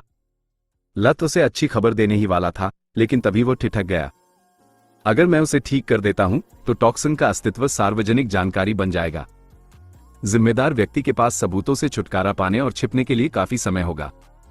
गद्दार के सक्रिय होने के कारण मैं आयनहेल्म पर भरोसा नहीं कर सकता। मुझे इसकी सूचना लिंजोस को देनी होगी। मुझे आखिरकार बक्सों या कम से कम उनमें मौजूद टॉक्सिन्स के बारे में अपना ज्ञान साझा करने का एक तरीका मिल गया है। आशा करते हैं कि यह भविष्य बदलने के लिए पर्याप्त है। मुझे खेद है, तुम्हारे साथ कुछ भी गलत नहीं है, लत ने अपने सबसे पेशेवर लहजे में कहा, जबकि पिता और पुत्र दोनों फूट फूट कर रोने लगे। यूरियल, क्वाइला और फ्रिया ने भी जिंटार की जांच की, लेकिन कोई फायदा नहीं हुआ। लत समय की बर्बादी से परेशान था, लेकिन उसे दिखावा बनाए रखना था और मरीज की परवाह करने का नाटक करना था। घर छोड़ने के बाद उन्होंने मेज एसोसिएशन की स्थानीय शाखा में लौटने के लिए वॉप स्टेप्स का उपयोग किया और वहां से अकादमी के लिए। मेरे बिना दोपहर का भोजन कर लेना, मुझे कुछ काम है। लत उनके शब्दों को सुनने से पहले ही चला गया। वो हाल ही में हमेशा खराब मूड में रहता है, फ्रिया ने विचार किया। मुझे वास्तव में उसकी चिंता होने लगी है। शायद माइनिंग टाउन में कुछ बुरा हुआ है। मुझे भी, यूरियल ने सिर हिलाया। सवाल यह है कि ऐसी क्या बात हो सकती है जो उसे 9 महीने पहले जैसा था वैसा बनाने के लिए इतनी बुरी हो, और वह पहलोरिया के साथ भी इसके बारे में बात करने से क्यों इनकार करता है? वो इनमें से किसी दिन पागल हो जाएगी, मुझे कोई अंदाजा नहीं है। क्वाइला ने अपना सिर हिलाया। वैसे क्या तुम्हें हमारे आखिरी मरीज के साथ कुछ अजीब महसूस नहीं हुआ? मैं इसे समझ नहीं पा रही हूं, लेकिन मेरे सभी मंत्रों ने मुझे एक अजीब एहसास दिया। क्वाइला लत के अलावा नेक्रोमांसी के लिए एकमात्र प्रतिभाशाली व्यक्ति थी जिसने इसके अभ्यास के कारण अपनी माना परसेप्शन को और भी अधिक विकसित किया था, लेकिन उसके विपरीत उसे कोई अंदाजा नहीं था कि वे किसके खिलाफ थे। लत हेडमास्टर के कार्यालय में गया और कतार के कारण उसे काफी इंतजार करना पड़ा। वो यह नहीं कह सकता था कि यह एक आपात स्थिति है। लत जानता था कि अकादमी के अंदर एक नहीं तो एक से अधिक गद्दार थे, इसलिए वह उन्हें सतर्क करने का जोखिम नहीं उठा सकता था। जब आखिरकार उसकी बारी आई तो उसने सबसे पहले अपने पीछे दरवाजा बंद किया और लिंजोस से उसके कार्यालय की सभी सुरक्षा प्रणालियों प्रोटेक्शंस को सक्रिय करने के लिए कहा। केवल जब कमरे में एरेज ने गूंजना शुरू किया और उनका जादू इतना घना हो गया कि नग्न आंखों से दिखाई देने लगा, तब लत ने उन्हें बताया कि उसने क्या खोजा है। लाइटनिंग ग्रिफिन में एंटी माना टॉक्सिन्स? ये वास्तव में एक गंभीर मामला है। लिंजोस अपना संचार ताबीज, कम्युनिकेशन एम्यूलेट इस्तेमाल करने ही वाला था, लेकिन लत ने उसे रोक दिया। सिर्फ वहां नहीं, वे यहां व्हाइट ग्रिफिन में भी हैं। उसके शब्दों ने लिंजोस को पीला कर दिया। हमारे पास यहां ऐसा कोई मामला नहीं आया। हमारे प्रोन्नत प्रमोटेड छात्रों का औसत पिछले वर्ष की तुलना में बेहतर है, फिर भी ग्रेड गिर रहे हैं, याद है? लत ने उसे बीच में ही टोक दिया। तनाश न केवल विषाक्त पदार्थ टॉक्सिन्स से पीड़ित है, बल्कि अपने पिता के एजेंडे का पालन करते हुए 3 महीने बर्बाद करने के कारण भी। यदि वो जादू का अभ्यास करता रहता तो वो शायद समय के साथ टॉक्सिन्स का आदी हो जाता और उसके ग्रेड केवल गिरते। क्या आप पहले से ही उस बक्से के बारे में भूल गए हैं जो मुझे कुछ महीने पहले मिला था? वो कंड्रिया से कैसे पहुंचाया गया था, जहां से महामारी शुरू हुई थी? लिंजोस का दिमाग पूरी गति से घूम रहा था। वो लत के समान निष्कर्ष और उससे भी आगे तक पहुंच रहा था। देवताओं की कसम, ये बहुत कुछ समझाएगा। बालकों के हमले से पहले इसने पुराने कुलीन परिवारों नोबल हाउसहोल्ड्स के लिए एक आदर्श परिदृश्य तैयार किया होगा। चाहे गृहयुद्ध सिविल वॉर होता या नहीं, वे वैसे भी प्रतियोगिता को पंगु बना देते। अभी भी उनके कुलीन प्रतिद्वंद्वियों के वारिस और सामान्य मूल के जादूगरों को निष्कासित किया जा रहा है या साम्राज्य के लिए कम मूल्य की संपत्ति माना जा रहा है। यह उनके इस तर्क को साबित करता है कि जादुई विरासत मैजिकल लेगेसीज मेहनत को हरा देती है। यदि गृहयुद्ध शुरू होता है तो उन्हें समस्या का पता चलने तक युद्ध में सभी युवा जादूगरों को बेकार करने के लिए केवल खुराक डोसेज बढ़ाने की आवश्यकता है। इससे भी बदतर, जहर का खुलासा तब तक नहीं हो सकता था जब तक कि बहुत देर न हो जाए, या शायद कभी न हो। एकमात्र चीज जो मैं समझ नहीं पा रहा हूं वह यह है कि उन्होंने अपने बच्चों के ग्रेड भी कम क्यों होने दिए, जब तक कि यह उनकी योजना का हिस्सा न हो। लथ ने बात जारी रखी। आखिरकार जो चीज वास्तव में मायने रखती है वो चौथे और 5वें वर्ष की अंतिम परीक्षा का परिणाम है। वे पहले 2 त्रैमासिकों के दौरान अपने ग्रेड कम करना वहन कर सकते हैं, क्योंकि इसका कोई परिणाम नहीं होता। अंतिम परीक्षा के दौरान वे बहुत बेहतर प्रदर्शन कर सकते हैं और वे संभवतः पुनर्मूल्यांकन री-इवैल्यूएशन की मांग करेंगे। इस तरह यदि परिणाम दैनिक मूल्यांकन से मेल नहीं खाते हैं तो यह साबित हो जाएगा कि आपकी शिक्षण विधियां गलत हैं। यह उससे भी बुरा है, लिंजोस ने विचार किया। अन्य अकादमियों को प्रभावित करके वे इसे अनदेखा करने में कामयाब रहे। चूंकि हर जगह एक ही बात हुई, इसलिए क्राउन को भी चिंता नहीं हुई। मैं उनकी योजना में केवल एक खामी देख सकता हूं। यदि पुराने कुलीन घरानों के सभी छात्रों के ग्रेड एक साथ वापस ऊपर आ जाते हैं तो इससे संदेह पैदा होगा। जब तक कि वे या तो चौथे वर्ष का त्याग न कर दें, सर्दियों की छुट्टियों का उपयोग कवर के रूप में करते हुए अंतिम वर्ष के दौरान अपनी प्रतिभा वापस पाने के लिए, या वे केवल विशिष्ट एलीट छात्रों को अभी पूरे अंक दिलाएं जबकि अन्य धीरे धीरे अपने प्रदर्शन में सुधार करें। वैसे भी वे इस तरकीब को दोबारा नहीं दोहरा सकते, अब नहीं जब गृहयुद्ध की संभावना लगभग शून्य है। मेरा एकमात्र प्रश्न यह है, व्हाइट ग्रिफिन को बदतर व्यवहार के बजाय समान व्यवहार क्यों मिला? यदि तुम सही हो और मुझे इसके बारे में बहुत कम संदेह है, तो मुझे उनसे और अधिक प्रहार करने की उम्मीद थी। उन्हें मुझे रास्ते से हटाना होगा। उनकी योजना ने इसके बजाय मेरी मदद की। मेरी परिकल्पना यह है कि उन्होंने आपको और अकादमी पर आपके द्वारा प्राप्त नियंत्रण को कम करके आंका। आंतरिक कलह की कमी और मतपत्रों बैलेट्स ने स्थिति को बदतर होने से रोक दिया, लथ ने उत्तर दिया। शायद लिंजोस ये सोचना बंद नहीं कर सका कि बालकों ने उनके छिपने के स्थान का इतनी जल्दी कैसे पता लगा लिया। वास्तव में उसने उन सभी के छिपने के स्थानों को इतनी तेजी से ढूंढ लिया जिन्होंने लिंजोस के प्रोटोकॉल का पालन किया था कि हमले लगभग एक ही समय में हुए। इसके कई निहितार्थ थे। पहला, इसका मतलब था कि हर अकादमी में गद्दार थे या क्राउन के करीब कोई था जिसने बालकों को जानकारी लीक की थी। किसी भी तरह से स्थिति घातक रूप से गंभीर थी। दूसरा, हमला लिंजोस के काम को नष्ट करने का एक सही अवसर था, यदि लिंजोस को ही मारना नहीं था। उन्होंने इसे अपनी नाक के नीचे से कैसे फिसलने दिया? जब तक कि उसने सोचा, लथ मुझसे ईमानदार रहो। लिंजोस पीला पड़ गया था, जिससे लथ हैरान रह गया। हेडमास्टर उस आदमी की तरह दिख रहे थे जिसने अभी अभी अपने कंधे पर एक जहरीली मकड़ी बैठी देखी हो। तुम्हें विष टॉक्सिन का पता कैसे चला? क्या प्रोफेसर माथ के नैदानिक जादू डायग्नोस्टिक स्पेल ने काम किया? मैंने अपने खुद के जादू का इस्तेमाल किया। महामारी के दौरान हमने जो बनाया था उसने काम नहीं किया। लथ ने सिर हिलाया। उसका उद्देश्य विष के बजाय परजीवियों पैरासाइट्स का पता लगाना था, क्योंकि विष समय के साथ लुप्त हो जाते हैं।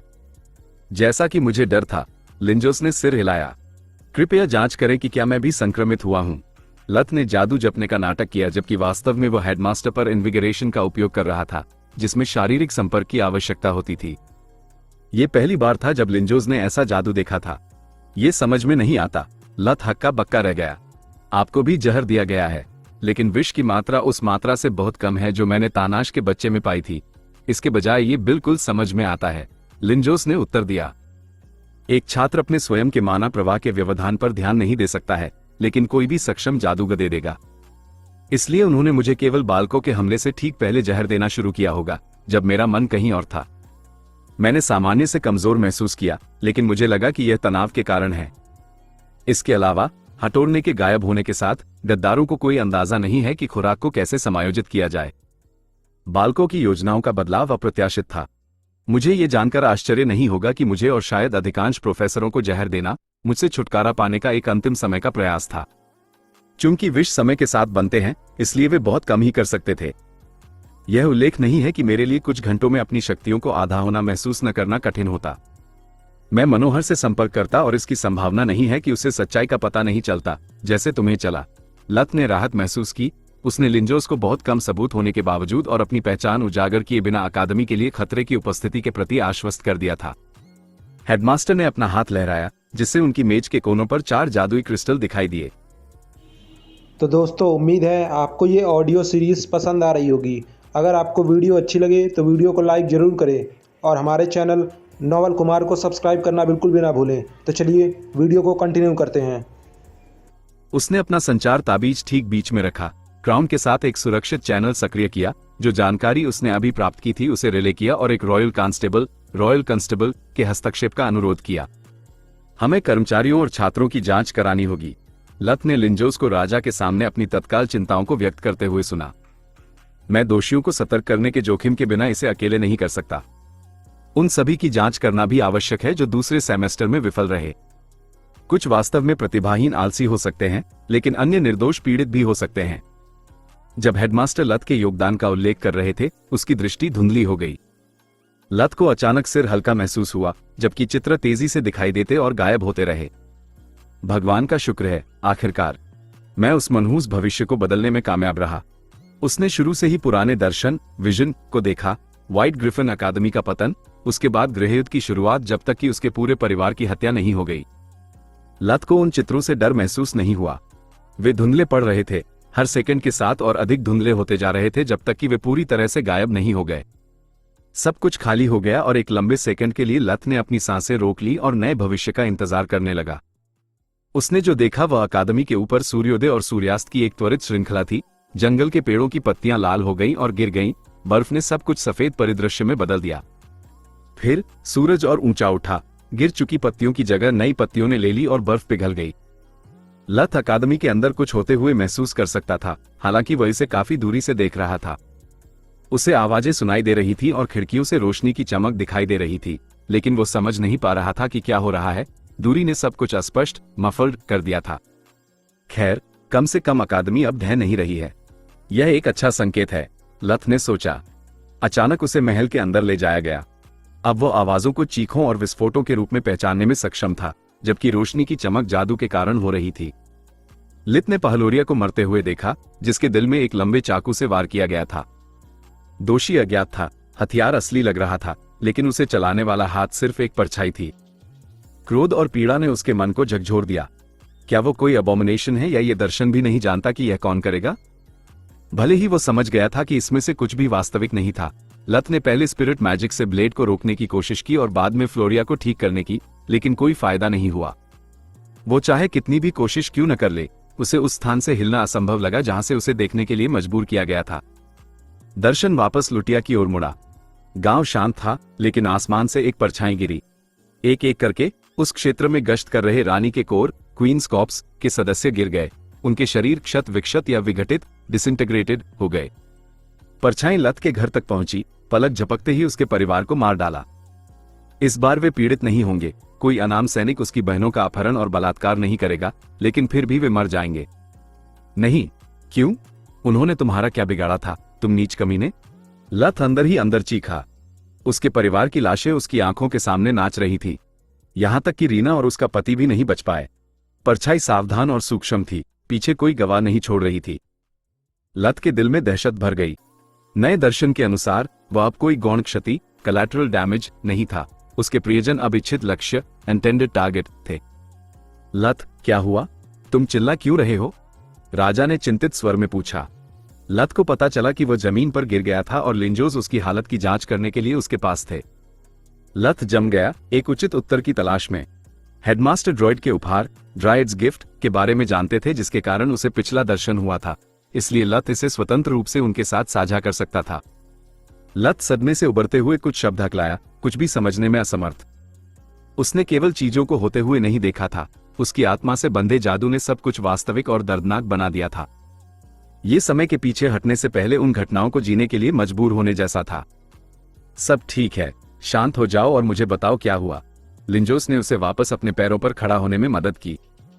लत ने दर्शन के बारे में सोचा, उसका वर्णन करने का सबसे अच्छा तरीका खोजते हुए, जब उसका संदेह, पैरानोया, चरम पर पहुंच गया। भविष्य किंगडम के लिए बहुत बेहतर है, लेकिन मेरे लिए बहुत बुरा। अकादमी के साथ जो कुछ भी होता है उसे निश्चित रूप से सर्वोच्च प्राथमिकता मिलेगी। विश और गद्दारों के बीच किंगडम के संसाधन कम पड़ जाएंगे। मैं अपने परिवार की रक्षा के लिए उनकी दयालुता पर भरोसा नहीं कर सकता, और नहीं मैं क्राउन का इतना बड़ा एहसान लेना चाहता हूं। मुझे इसे चतुराई से खेलना होगा, लेकिन मुझे नहीं पता कैसे। लत दहशत के कगार पर था। दर्शन के बारे में झूठ बोलना इसे और अधिक सुविधाजनक बनाने के लिए आसान था, कठिन हिस्सा दर्शन के अर्थ को तोड़े बिना उन्हें अपनी मदद करने के लिए मजबूर करने का तरीका खोजना था। ये पहली बार था जब उसे अकेले ही इतनी बड़ी समस्या का सामना करना पड़ा। मैं यहां कोई गलती करना बर्दाश्त नहीं कर सकता। मेरे गर्व को भाड़ में जाने दो। सोलस, मुझे तुम्हारी मदद चाहिए। हाँ, उसने डरते हुए उत्तर दिया। सोलस को डर था कि यह एक बार फिर से गलती से किया गया संपर्क है जो जल्द ही समाप्त हो जाएगा। लत ने उसके साथ पिछले 24 घंटों की सभी यादें साझा की। हे मेरे विधाता, ये भयानक है। माइंड लिंक की बदौलत घटनाएं 1 सेकंड के भीतर उसकी स्मृति का हिस्सा बन गई। तुम सही कह रहे हो। मुझे भी लगता है कि गृहयुद्ध के खतरे के बिना हम पृष्ठभूमि में फंस जाएंगे। उनका ध्यान आकर्षित करने का सबसे अच्छा तरीका उन्हें सच बताना है, लेकिन कुछ बदलावों के साथ। उसे अभी भी हम शब्द का उपयोग करते हुए सुनकर लत को अपना धैर्य वापस पाने में मदद मिली, जिससे उसकी पीड़ा कम हुई। सोलस ने उत्तर देने से पहले कुछ सेकंड तक विचार किया। तुम्हें कहना चाहिए कि तुम्हारे परिवार के मरने के बाद तुम भी मर जाओगे और शाही जोड़ा भी, सोलस ने कहा। क्या? क्यों? लत उसके तर्क को समझने में असमर्थ था। समय नहीं है। लिंजोस पहले से ही मदद के लिए बुला रहे हैं। तुम बहुत लंबे समय तक स्थिर रहे हो। कृपया मुझ पर भरोसा करो। उनका माइंड लिंक तेज था, जिससे पूरी बातचीत केवल कुछ सेकंड तक चली, लेकिन उन्हें अभी भी सोचने के लिए समय चाहिए था। मैं ठीक हूं, हेडमास्टर। लत ने ध्यान दिया कि लिंजोस और राजा दोनों बेहद चिंतित लग रहे थे। सुनकर अच्छा लगा, राजा मरोन ने उत्तर दिया। फिर भी मनोहर को यहां लाओ। हमें संक्रमित छात्रों के लिए एक नया नैदानिक जादू तैयार करने के लिए उसकी आवश्यकता है। वो लत की भी जांच कर सकता है, बस सुरक्षित रहने के लिए। लत ने उन कुछ क्षणों का उपयोग ये तय करने के लिए किया कि क्या करना है। कृपया मुझे अपनी योजना समझाओ, उसने पूछा जबकि राजा अभी भी बात कर रहे थे। तुम्हारे मरने के बाद रॉयल्स की मृत्यु को जोड़ना एक दोहरा बचाव, डबल फेल सेफ है।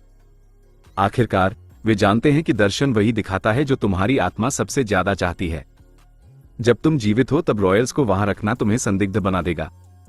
हालांकि यदि तुम पहले मर जाते हो तो वे अपने निवेश यानी तुम्हारी रक्षा करने के लिए मजबूर होंगे। इसके अलावा यदि तुम कथित तौर पर मर चुके हो तो वे केवल यही सोच सकते हैं कि जो कोई भी तुम्हारे परिवार को मारने का प्रयास करेगा वह बाद में उनके लिए भी आएगा, जिससे यह उनकी भी समस्या बन जाएगी। लत ने सोलस की योजना का पालन किया और अपने दर्शन विजन का विस्तार से वर्णन किया। मंगड़ंत हिस्से के लिए उसने हमलावर का वर्णन एक परछाई के रूप में किया, ठीक वैसे ही जैसे अन्य सभी के लिए किया था। डेथ विजन ने उसे भरपूर सामग्री प्रदान की थी कि गला कटने के बाद राजा कैसा दिखेगा। लानत है ड्रॉइड के जादू पर, राजा मरोन ने अपनी मुट्ठी आर्मरेस्ट पर दे मारी। ये हमें बहुत कम जानकारी देता है। कम से कम अब हम जानते हैं कि गृहयुद्ध अब नहीं होना चाहिए और हम अगले वसंत तक सुरक्षित हैं। लत ने सिर हिलाया। ये जानना कि उसके दर्शन की घटनाओं के होने से पहले उसके पास कितना समय बचा है, एक ही समय में चिंता और राहत का कारण था। इसने उन्हें एक समय सीमा दी, लेकिन उनके दुश्मन के बारे में एक विचार भी दिया। रानी के कोर से छुटकारा पाने में सक्षम बहुत से लोग नहीं हो सकते थे।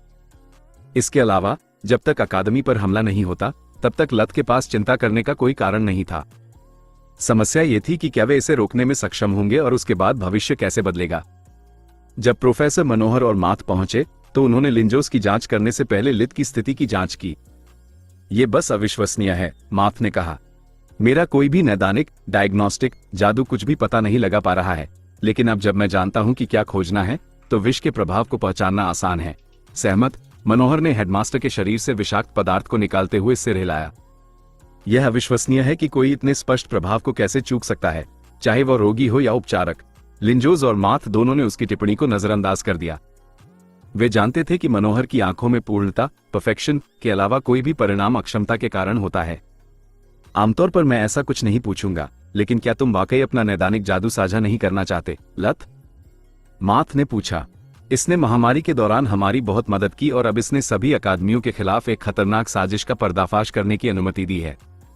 यदि यह उतना ही अच्छा है जितना मुझे लगता है, तो तुम इसे बेचकर होने वाले लाभ से जीवन भर के लिए सुरक्षित हो सकते हो। माथ को अपनी हताशा जाहिर न होने देने के लिए अपार इच्छाशक्ति की आवश्यकता थी, फिर भी लत इसे भांपने में सक्षम था।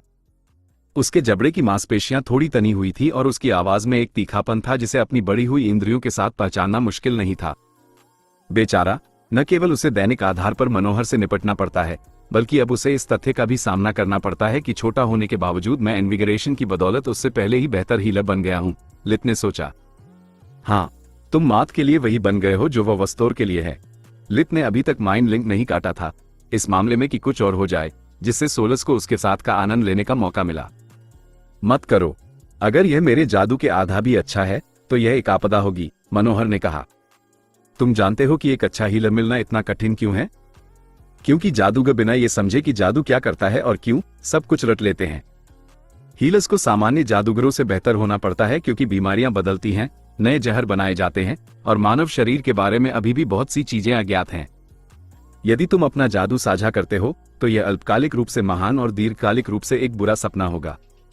हर कोई उस पत्थर का उपयोग करना बंद कर देगा जिसे वे मस्तिष्क कहते हैं और हर चीज के लिए तुम्हारे जादू पर भरोसा करेंगे, जबकि अन्य, जिन्हें बेहतर भुगतान और प्रेरणा दी जाती है, इसकी सीमाओं का फायदा उठाएंगे। इसलिए जब कोई नया खतरा सामने आएगा तो तुम्हारा जादू 100% बेकार होगा और तथाकथित हीलर इसके खिलाफ असहाय होंगे क्योंकि उनका अभ्यास नहीं होगा। कमरे में सन्नाटा छा गया। मनोहर के गुस्से के जवाब में कुछ भी कहना मुश्किल था, लेकिन जब उसने वास्तव में कुछ समझदारी की बात कही तो यह और भी कठिन था। लथ ने माथ के प्रस्ताव को विनम्रतापूर्वक अस्वीकार करने के लिए उसकी मदद ली। आपके प्रस्ताव के लिए धन्यवाद प्रोफेसर माथ, लेकिन मुझे लगता है कि मैं प्रोफेसर मनोहर की सलाह मानूंगा। मुझे इसे बनाने में वर्ष लगे। अब तक यह मेरी सर्वश्रेष्ठ कृति ओपस है। यह केवल पैसे की बात नहीं है बल्कि प्रतिष्ठा की भी है। इसके साथ मैं ग्रिफिन किंगडम में दूसरा सबसे अच्छा हीलर हूं। इसके बिना मैं बस दूसरों की तरह एक छात्र रहूंगा। प्रोफेसर मनोहर के विपरीत मैं कोई जीनियस नहीं हूं, राजा मरोन ने जोर से आह भरी। वो जानते थे कि टायरस ने फर्क को लित की देखभाल के लिए भेजा था, लेकिन वो नहीं जानते थे क्यों। फिर भी उन्हें यकीन था कि इसके पीछे कोई ठोस कारण होगा। वो वास्तव में नैदानिक जादू प्राप्त करना चाहते थे, लेकिन लत को एक संपत्ति, एसेट के रूप में बनाए रखना कहीं अधिक महत्वपूर्ण था। कई गवाहों के अनुसार उसने एक वैलर के खिलाफ लड़ाई लड़ी थी। यह अज्ञात था कि क्या हुआ था, सिवाय इसके कि अकेले होने और केवल चौथे वर्ष का छात्र होने के बावजूद वो जीवित रहा और अन्य 4 लोगों को सुरक्षित ले आया। उसे उसके पिछले सभी प्रयासों, हीलर, फॉर्ज मास्टर और अब नेक्रोमांसर के रूप में उसकी क्षमता में जोड़ते हुए, वह वास्तव में सच होने के लिए बहुत अच्छा था। रानी सिल्फा तो यह भी विचार कर रही थी कि क्या छठी और 7वीं राजकुमारियों को उससे मिलवाया जाए। वे वंशानुक्रम की रेखा में राजनीतिक महत्व के लिए बहुत नीचे थी, इसलिए उनका उपयोग क्राउन के प्रति उसकी वफादारी सुनिश्चित करने के लिए किया जा सकता था। हालांकि राजा मरोन को इस विचार में ज्यादा उम्मीद नहीं थी। उनकी कोई भी बेटी न तो वास्तविक सुंदरी थी और न ही कोई मोहक। उन्होंने अपनी मां के स्वभाव से बहुत कुछ लिया था और अभी तक यह नहीं समझ पाई थी कि उनकी राजकुमारियों की स्थिति केवल तब तक रहेगी जब तक कि एक नया राजा या रानी नहीं चुना जाता। उनका गर्व उन्हें एक आम आदमी से शादी करने के विचार को घृणित मानने के लिए पर्याप्त अंधा बना देता था। एक और चीज जो उनके दिमाग पर भारी थी वह दर्शन का अर्थ था। वो जानते थे कि यद्यपि अस्पष्ट है, एक ड्रॉइड का उपहार विश्वसनीय होने के साथ साथ दुर्लभ भी है। मुझे आश्चर्य है कि लत की मृत्यु मेरी और सिल्फा की मृत्यु को कैसे प्रेरित करेगी। साथ ही ये पूरी तरह से स्पष्ट नहीं है कि अकादमी की घटनाएं और उसके परिवार की मृत्यु संबंधित हैं या वे एक ही समय में होती हैं। आमतौर पर मैं केवल व्हाइट ग्रिफिन की सुरक्षा को मजबूत करूंगा और घटनाओं के होने का इंतजार करूंगा, लेकिन अब मुझे लूशा की भी रक्षा करनी है। यदि उसका परिवार मर जाता है तो लत आत्महत्या कर सकता है, जिससे दर्शन सच हो जाएगा। हमें विष की समस्या को तेजी से हल करना चाहिए ताकि जब वसंत आए तो मैं अपनी सेना दोनों कार्यों पर केंद्रित कर सकूं। मरोन ने सोचा। सज्जनों, हमारे पास जादुई शोध पर बहस करने का समय नहीं है, राजा मरोन ने कहा। मनोहर, मुझे तुमसे एक ऐसे नैदानिक जादू की आवश्यकता है जो उन विषाक्त पदार्थों को पहचानने में सक्षम हो जिसे कोई भी उपयोग कर सके। माथ तुम्हारी मदद कर सकता है, लेकिन लत नहीं कर सकता और आज की घटनाओं के बारे में किसी और को सूचित नहीं किया जाना चाहिए। हम स्थिति को नियंत्रित करने के लिए केवल रॉयल हीलर्स और रॉयल कांस्टेबलों का उपयोग करेंगे। लत की संलिप्तता को छिपाया जाना चाहिए या पता चलने पर उसे कम करके दिखाया जाना चाहिए। मेरी परिकल्पना यह है कि उसके परिवार को निशाना बनाया जाएगा क्योंकि उसने अकादमियों के खिलाफ साजिश का पता लगाया है। अगर मैं सही हूं तो अगले वसंत के दौरान व्हाइट ग्रिफिन और उसके परिवार पर हमला एक ही हाथ से होगा। लत, तुम अपने क्वार्टर में वापस जा सकते हो। तुम अब कुछ नहीं कर सकते और यह बेहतर है कि तुम हेडमास्टर के कार्यालय में ज्यादा देर न रुको। इससे बहुत सारे प्रश्न पैदा हो सकते हैं। लत ने सिर हिलाया और तुरंत कमरा छोड़ दिया। सोलस ने मन ही मन आह भरी। वो जानती थी कि क्या होने वाला है। मेरे जाने से पहले क्या तुम्हें बुरा लगेगा अगर मैं तुम्हें एक बिन मांगी सलाह दूं? उसने पूछा। लत ने कुछ देर विचार किया। एक तरफ वो माइंड लिंक नहीं काटा चाहता था, दूसरी तरफ वह अभी भी उसे माफ करने से बहुत दूर था। सोलस हमेशा की तरह शानदार और उपयोगी रही थी, लेकिन उसकी संगति अभी भी कड़वी मीठी, बिटर स्वीट थी। तुम्हें दूसरों को दर्शन के बारे में बताना चाहिए, उन्हें जानने का हक है। दर्शन में जो हुआ उसके आधार पर न केवल पहलोरिया मरने वाली है, बल्कि वे सभी। लत उसके शब्दों से हक्का बक्का रह गया। क्या तुम्हें ड्रॉइड के शब्द याद हैं? दर्शन वही दिखाता है जिसकी तुम्हारी आत्मा सबसे अधिक परवाह करती है, इसलिए यह स्वाभाविक है कि इसमें तुम्हारा परिवार और फ्लोरिया शामिल हों। वह एकमात्र दोस्त है जो तुम्हारे पास बची है। सोलस ने उनके पुनर्मिलन का आनंद लिया था, लेकिन उसने उनके बीच की दरार को महसूस किया था। लत को उसकी जरूरत थी, वो उसकी संगति और मदद के लिए उसकी लालसा को महसूस कर सकती थी, लेकिन यह एक साथ वापस आने की इच्छा के बजाय एक लत, एडिक्शन की तरह अधिक था। वो अभी भी उस पर भरोसा नहीं करता था और उनके रिश्ते का जो भी होने वाला था, सोलस नहीं चाहती थी कि उसके साथ सिर्फ एक वस्तु की तरह व्यवहार किया जाए। वो चाहती थी कि वो उसे वैसे ही स्वीकार करे जैसे उसने उसे किया था, उसकी कमियों और गलतियों के साथ। मुझे लगता है कि अकादमी पर हमले के पीछे जो कोई भी है, वह लड़ाई के दौरान अराजकता का फायदा उठाकर तुमसे बदला लेने की कोशिश करेगा। तुम्हारे समूह को मारना अपेक्षाकृत आसान है, अगर वे घात लगाकर हमला, एम्बुश करते हैं जैसा तुमने फ्लोरिया के साथ होते देखा है। वे तुम पर भी हमला करेंगे, लेकिन तुम्हारे जीवित रहने की संभावना अधिक है। अन्यथा तुम्हारे परिवार के पीछे जाने का कोई मतलब नहीं होगा। तुम्हें यूरियल और दूसरों को चेतावनी देनी चाहिए, क्योंकि अगर मैं सही हूं तो वे तुम्हारे दर्शन में नहीं आए क्योंकि तुम उनकी उतनी परवाह नहीं करते। धन्यवाद सोलस। लत ने माइंड लिंक बंद करते हुए इससे रिलाया। उसके लिए यह तय करना मुश्किल था कि क्या करना है। अगर वो उन्हें बताता कि उसने उन्हें दर्शन में मरते देखा है, तो यह उनके रिश्ते में मदद करेगा और उन्हें सम्मानित महसूस कराएगा। फिर भी अगर राजा ने रॉयल कांस्टेबलों के साथ दर्शन के बारे में बात की, तो जिरनी को इसके बारे में पता चलना तय था। वो सवाल करेगी कि उसने राजा को उसकी अन्य 2 बेटियों पर मंडरा रहे खतरे के बारे में बताना क्यों छोड़ दिया और झूठ को आसानी से पकड़ लेगी। उन्हें सच बताना ही उसका एकमात्र विकल्प था। लत ने उन तक पहुंचने और उन्हें अपने कमरे में आने के लिए कहने के लिए संचार ताबीज का उपयोग किया। जब वे एकत्र हुए, तो उसने उन्हें हेडमास्टर के साथ हुई बातचीत और अपने दर्शन में हुए बदलावों को साझा करने से पहले स्थिति के बारे में सच्चाई बताई। तो अच्छी खबर यह है कि कोई गृहयुद्ध नहीं होगा और बुरी खबर यह है कि मैं मरने वाली हूं। पहलोरिया ने मजबूत बने रहने की पूरी कोशिश की, लेकिन 3 महीने से थोड़ा अधिक जीवित रहने के विचार ने उसे तोड़ दिया था। नहीं, तुम बुरी खबर के बारे में गलत हो। लित ने उसे सुधारा और दूसरों के दर्शन में न आने के बारे में सोलस के तर्क को उन्हें समझाया। मुझे लगता है कि हम सभी मरने वाले हैं। मेरे जीवित रहने की संभावना मेरे संदेह, पैरानोया के कारण अधिक है। मुझे पीछे से छुरा घोंपना इतना आसान नहीं है। तुम लोग इसके विपरीत आसान लक्ष्य हो। 1 मिनट रुको। यूरियल अचानक बोल पड़ा। चेतावनी देने के लिए पर्याप्त परवाह करने के लिए धन्यवाद, लेकिन हमें अपने दर्शन में शामिल करने के लिए पर्याप्त नहीं। उसकी आवाज से कटाक्ष टपक रहा था। मुझे लगता है कि तुम गलती कर रहे हो। अकादमी में कोई नहीं मर सकता। क्या तुम्हें याद है कि लॉर्ड अर्नस ने हमें क्या बताया था? क्या यह अधिक संभावना नहीं है कि जो कोई भी है, वो तुम्हारे रिश्ते के कारण केवल फ्लोरिया को निशाना बनाएगा? तुम्हारे और उसके बारे में हर कोई जानता है। यूरियल पहलोरिया के लिए चिंतित था, लेकिन जितना वह लिबी के साथ अपना शेष जीवन बिताने के विचार से घृणा करता था, वह वास्तव में इतना लंबा जीने की उम्मीद करता था कि उसके बच्चे हों और शायद उसे प्यार मिल जाए। क्या तुम्हें सच में लगता है कि हम में से किसी ने उस बारे में नहीं सोचा?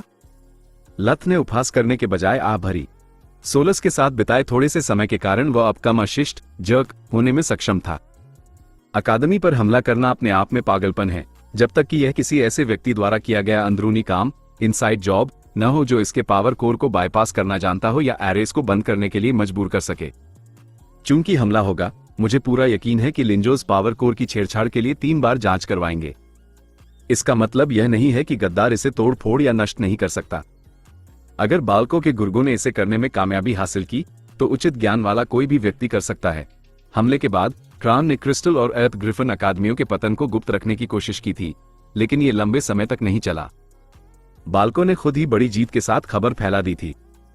अकादमियों के दोबारा खुलने तक किसी ने भी उस पर विश्वास करने से इनकार कर दिया था। एक नया पावर कोर बनाना सबसे अच्छा होने पर भी एक विशाल कार्य था, यदि बिल्कुल असंभव नहीं।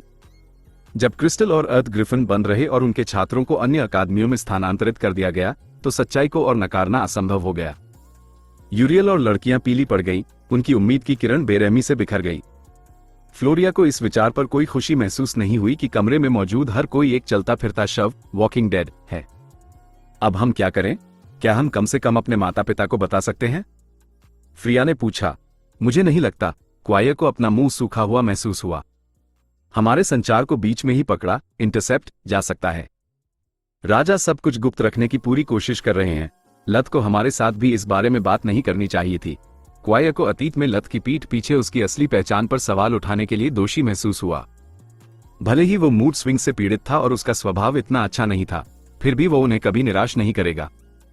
यूरियल और फ्रिया ने भी वैसा ही महसूस किया, लेकिन उनका अपराधबोध आने वाले कल के डर से जल्दी ही दब गया। एक एक करके उन्होंने लत को धन्यवाद देने और यह वादा करने के बाद कमरा छोड़ दिया कि वे व्यक्तिगत रूप से मिलने के अलावा इसके बारे में बात नहीं करेंगे। केवल फ्लोरिया पीछे रह गई। लत ने पूरे समय उसका हाथ थाम रखा था। उसकी पकड़ मजबूत लेकिन कोमल थी, जिससे उसे समझ आ रहा था कि कुछ ऐसा है जिस पर उसे उसके साथ बात करने की जरूरत है। मैंने इतने समय तक ये जानने के मौके का इंतजार किया कि उसके साथ क्या चल रहा है और लत ने अभी खुलकर बात करने का फैसला किया। मुझे नहीं पता कि उसकी चिंता से सम्मानित महसूस करना चाहिए या उसके भयानक समय टाइमिंग के लिए गुस्सा होना चाहिए, फ्लोरिया ने सोचा। सबसे पहले मुझे ये कहने दो कि मुझे खेद है। अगर मेरी वजह से नहीं होता तो तुम और अन्य लोगों की पीठ पर एक निशाना टारगेट नहीं बना होता। लत ने उसका हाथ पकड़ते हुए और अपने अंगूठे से उसे सहलाते हुए कहा, अगर तुम चाहो तो तुम लोग इस झमेले से बच सकते हो। पहली तिमाही ट्रिमेस्टर के लिए अकादमी से दूर रहो या खतरा टलने तक 5वें वर्ष में शामिल होने के लिए हेडमास्टर से पूछो। मुझे नहीं लगता कि उन्हें कोई आपत्ति होगी। तुम्हारा क्या? पहलोरिया ने पूछा। मुझे रुकना होगा, उसने कंधे उचकाए। चाहे हमला सफल हो या न हो, वैसे भी मेरा परिवार अगला नंबर होगा। कम से कम यहां से मैं लिंजोस की मदद करने की पूरी कोशिश कर सकता हूं और शायद कुछ और होने से पहले गद्दारों को खत्म कर सकता हूं। मैं अकेला हूं जो जानता है कि भविष्य कब और कैसे बदलता है। जैसे ही ऐसा होगा, मुझे हेडमास्टर को सूचित करना होगा। पहलोरिया ने अनिश्चितता से भरा अपना निचला होंठ चबाया। लत सही था, उसके और उसकी बहनों के पास उस स्थिति से बाहर निकलने का एक आसान रास्ता था। जब तक वे हाउस अर्नर्स में रहती या अपने माता पिता के पास रहती, वे सुरक्षित रहती। साथ ही तुम मुझसे अपने संबंध तोड़कर अपनी उत्तरजीविता सर्वाइवल की संभावनाओं को काफी बढ़ा सकती हो, क्या? फ्लोरिया को खुद को उसे थप्पड़ मारने से रोकने के लिए लड़ना पड़ा क्योंकि उसने ऐसी बात कही थी, और खुद को भी क्योंकि उसने गंभीरता से इस पर विचार किया था, भले ही केवल एक सेकंड के लिए। चाहे राजा कितना भी विवेकशील क्यों न हो, हाउस टनाश की मेरी यात्रा सार्वजनिक जानकारी है और जब जांच शुरू होगी तो घटनाओं के समय को नोटिस करने के लिए किसी जीनियस की जरूरत नहीं होगी। महामारी और इसके बीच मैंने बहुत सारे दुश्मन बना लिए हैं। बेहतर होगा कि हम ब्रेकअप कर लें, संभवतः किसी सार्वजनिक स्थान पर और बहुत सारे गवाहों के सामने। क्या तुम ब्रेकअप करना चाहते हो? उसके चेहरे पर बचा हुआ थोड़ा सा खून भी उतर गया, जिससे वह और भी पीली पड़ गई। उसका पेट जैसे गांठ सा बन गया।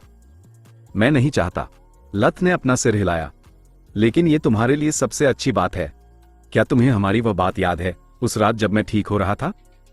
मुझे लगता है कि अब समय आ गया है कि हम हमारे बीच की इस चीज के बारे में गंभीरता से चर्चा करें। मेरा जल्दी शादी करने का कोई इरादा नहीं है। लित ने जिरनी से वादा किया था कि वह पहलोरिया के साथ उनके रिश्ते के बारे में चीजें स्पष्ट कर देगा और उसने फैसला किया कि ऐसा करने का यह सही समय था। उसकी सुरक्षा के लिए वह यही एकमात्र तरीका सोच सकता था। मुझे बहुत सी चीजें करनी है। पहले सेना, मिलिट्री, फिर कुछ ऐसी चीजें जिनसे मैं तुम पर बोझ नहीं डालना चाहता। मुझे नहीं पता कि इसमें कितना समय लगेगा और मैं तुम्हें मेरा इंतजार करने के लिए नहीं कह सकता। यह मूर्खतापूर्ण और अनुचित होगा। तुम किसी बेहतर व्यक्ति की हकदार हो, कोई ऐसा जो तुम्हें वह दे सके जो तुम चाहती हो, जिसका जीवन में तुम्हारे जैसा ही लक्ष्य हो। लत ने उसकी आंखों में देखना कभी बंद नहीं किया। वो चाहता था कि फ्लोरिया समझे कि वह कितना गंभीर था। उन शब्दों ने उसे इतनी जोर से चोट पहुंचाई कि फ्लोरिया रुक गई और ध्यान से सोचने लगी कि आगे क्या कहना है। लत सही है, मैं आसानी से दूर जा सकती हूं। मैंने उसे बाहर चलने के लिए आस्क्ड आउट केवल इसलिए कहा था क्योंकि मैं रॉयल गार्ड में शामिल होने और दैनिक आधार पर अपनी जान जोखिम में डालने से पहले कम से कम एक बॉयफ्रेंड चाहती थी। ये लगभग एक मजाक के रूप में शुरू हुआ था, फिर भी अब मुझे इस विचार पर बहुत बुरा लग रहा है कि यह हमारा साथ में आखिरी महीना हो सकता है। मैं भी शादी नहीं करना चाहती। अभी भी बहुत सारी चीजें हैं जिनका मैं अनुभव करना चाहती हूँ, बहुत सारी जगहें हैं जहां मैं जाना चाहती हूँ। फिर भी मुझे लगता है कि मेरे लिए बसने का समय आएगा, उसने सोचा। तुम्हें निश्चित उत्तर देने से पहले मुझे अपने माता पिता से सलाह लेनी होगी। पहलोरिया ने उसका हाथ अपने हाथों के बीच ले लिया। मैं तुम्हें इतना यकीन से कह सकती हूँ, मैं ब्रेकअप नहीं करना चाहती। क्या? लत हक्का बक्का रह गया। उसका समर्पण उसकी उम्मीदों से कहीं परे था।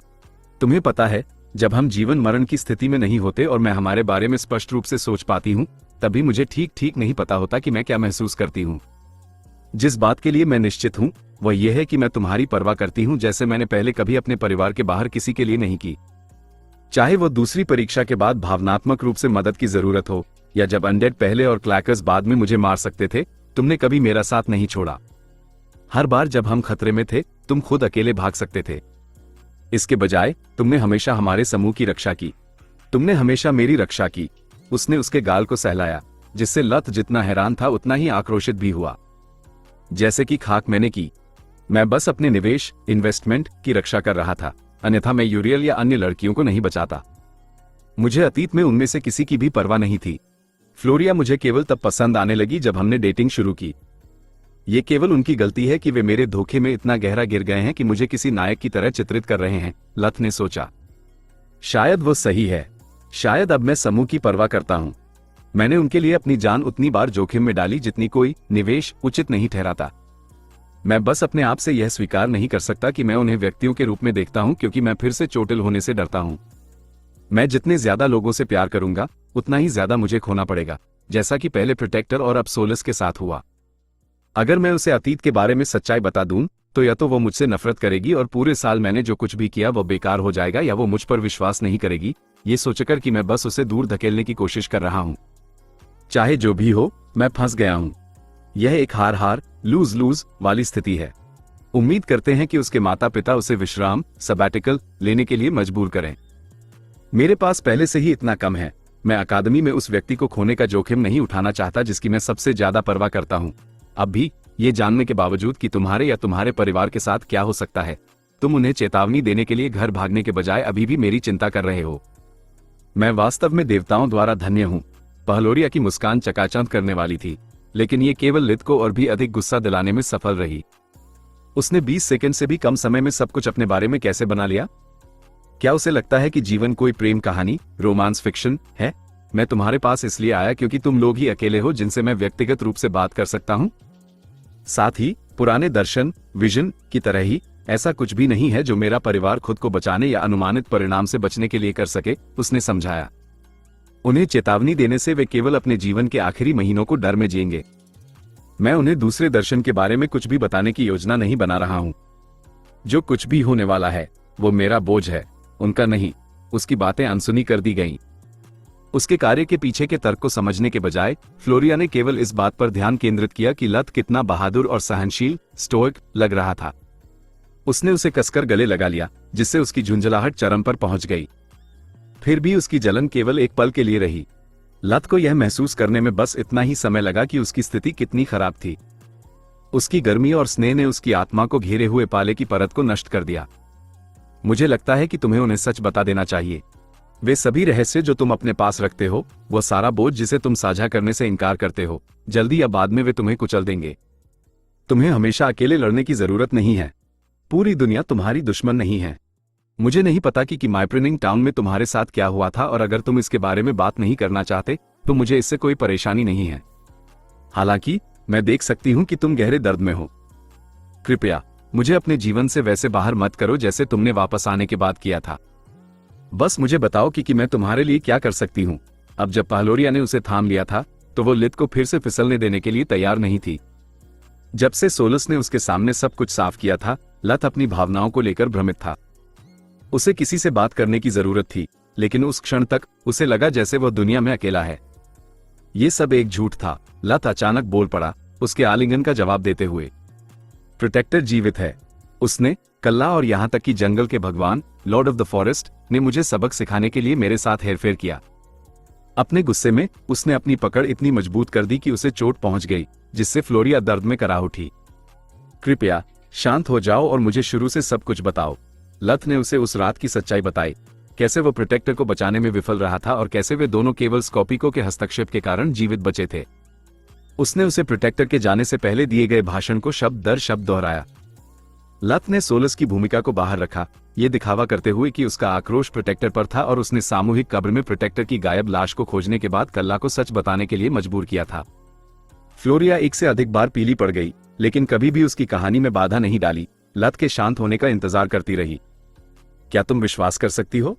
वो सब कुछ जो हमने झेला, उसके बाद उसमें मुझे इस तरह तड़पाने और इसे प्यार का कार्य कहने का साहस था। उसकी इच्छा हुई कि वह प्रोटेक्टर से दोबारा मिले, बस उसे जीवन भर की पिटाई देने के लिए। फ्लोरिया चुप रही, जबकि वह प्रोटेक्टर के नाम को कोसता रहा और हेरफेर किए जाने पर अपना आक्रोश व्यक्त करता रहा। थोड़ी देर बाद लित अपनी ही आवाज सुनकर थक गया, इसलिए वह पहलोरिया की ओर मुड़ा और उसकी व्यथा पर ध्यान दिया। तुम कुछ क्यों नहीं बोल रही हो? मुझे मत बताओ कि तुम उससे सहमत हो। लत वास्तव में दीवार पर घूंसा मारना चाहता था, लेकिन उसके पास बचे एकमात्र व्यक्ति को डराना उसे भी एक घटिया कदम लगा। मैं समझती हूं कि तुम गुस्से में हो। तुम्हें होने का पूरा हक है और मैं तुम्हें और ज्यादा गुस्सा नहीं दिलाना चाहती। मुझे लगता है कि मेरा जाना ही बेहतर है। वो खड़ी हो गई, लेकिन लत ने उसका हाथ पकड़ लिया। कृपया, मैंने अपनी जान की बाजी लगाकर उस पर भरोसा किया था। मुझे नहीं पता कि अब किस पर विश्वास करूं, बस मेरे साथ ईमानदार रहो।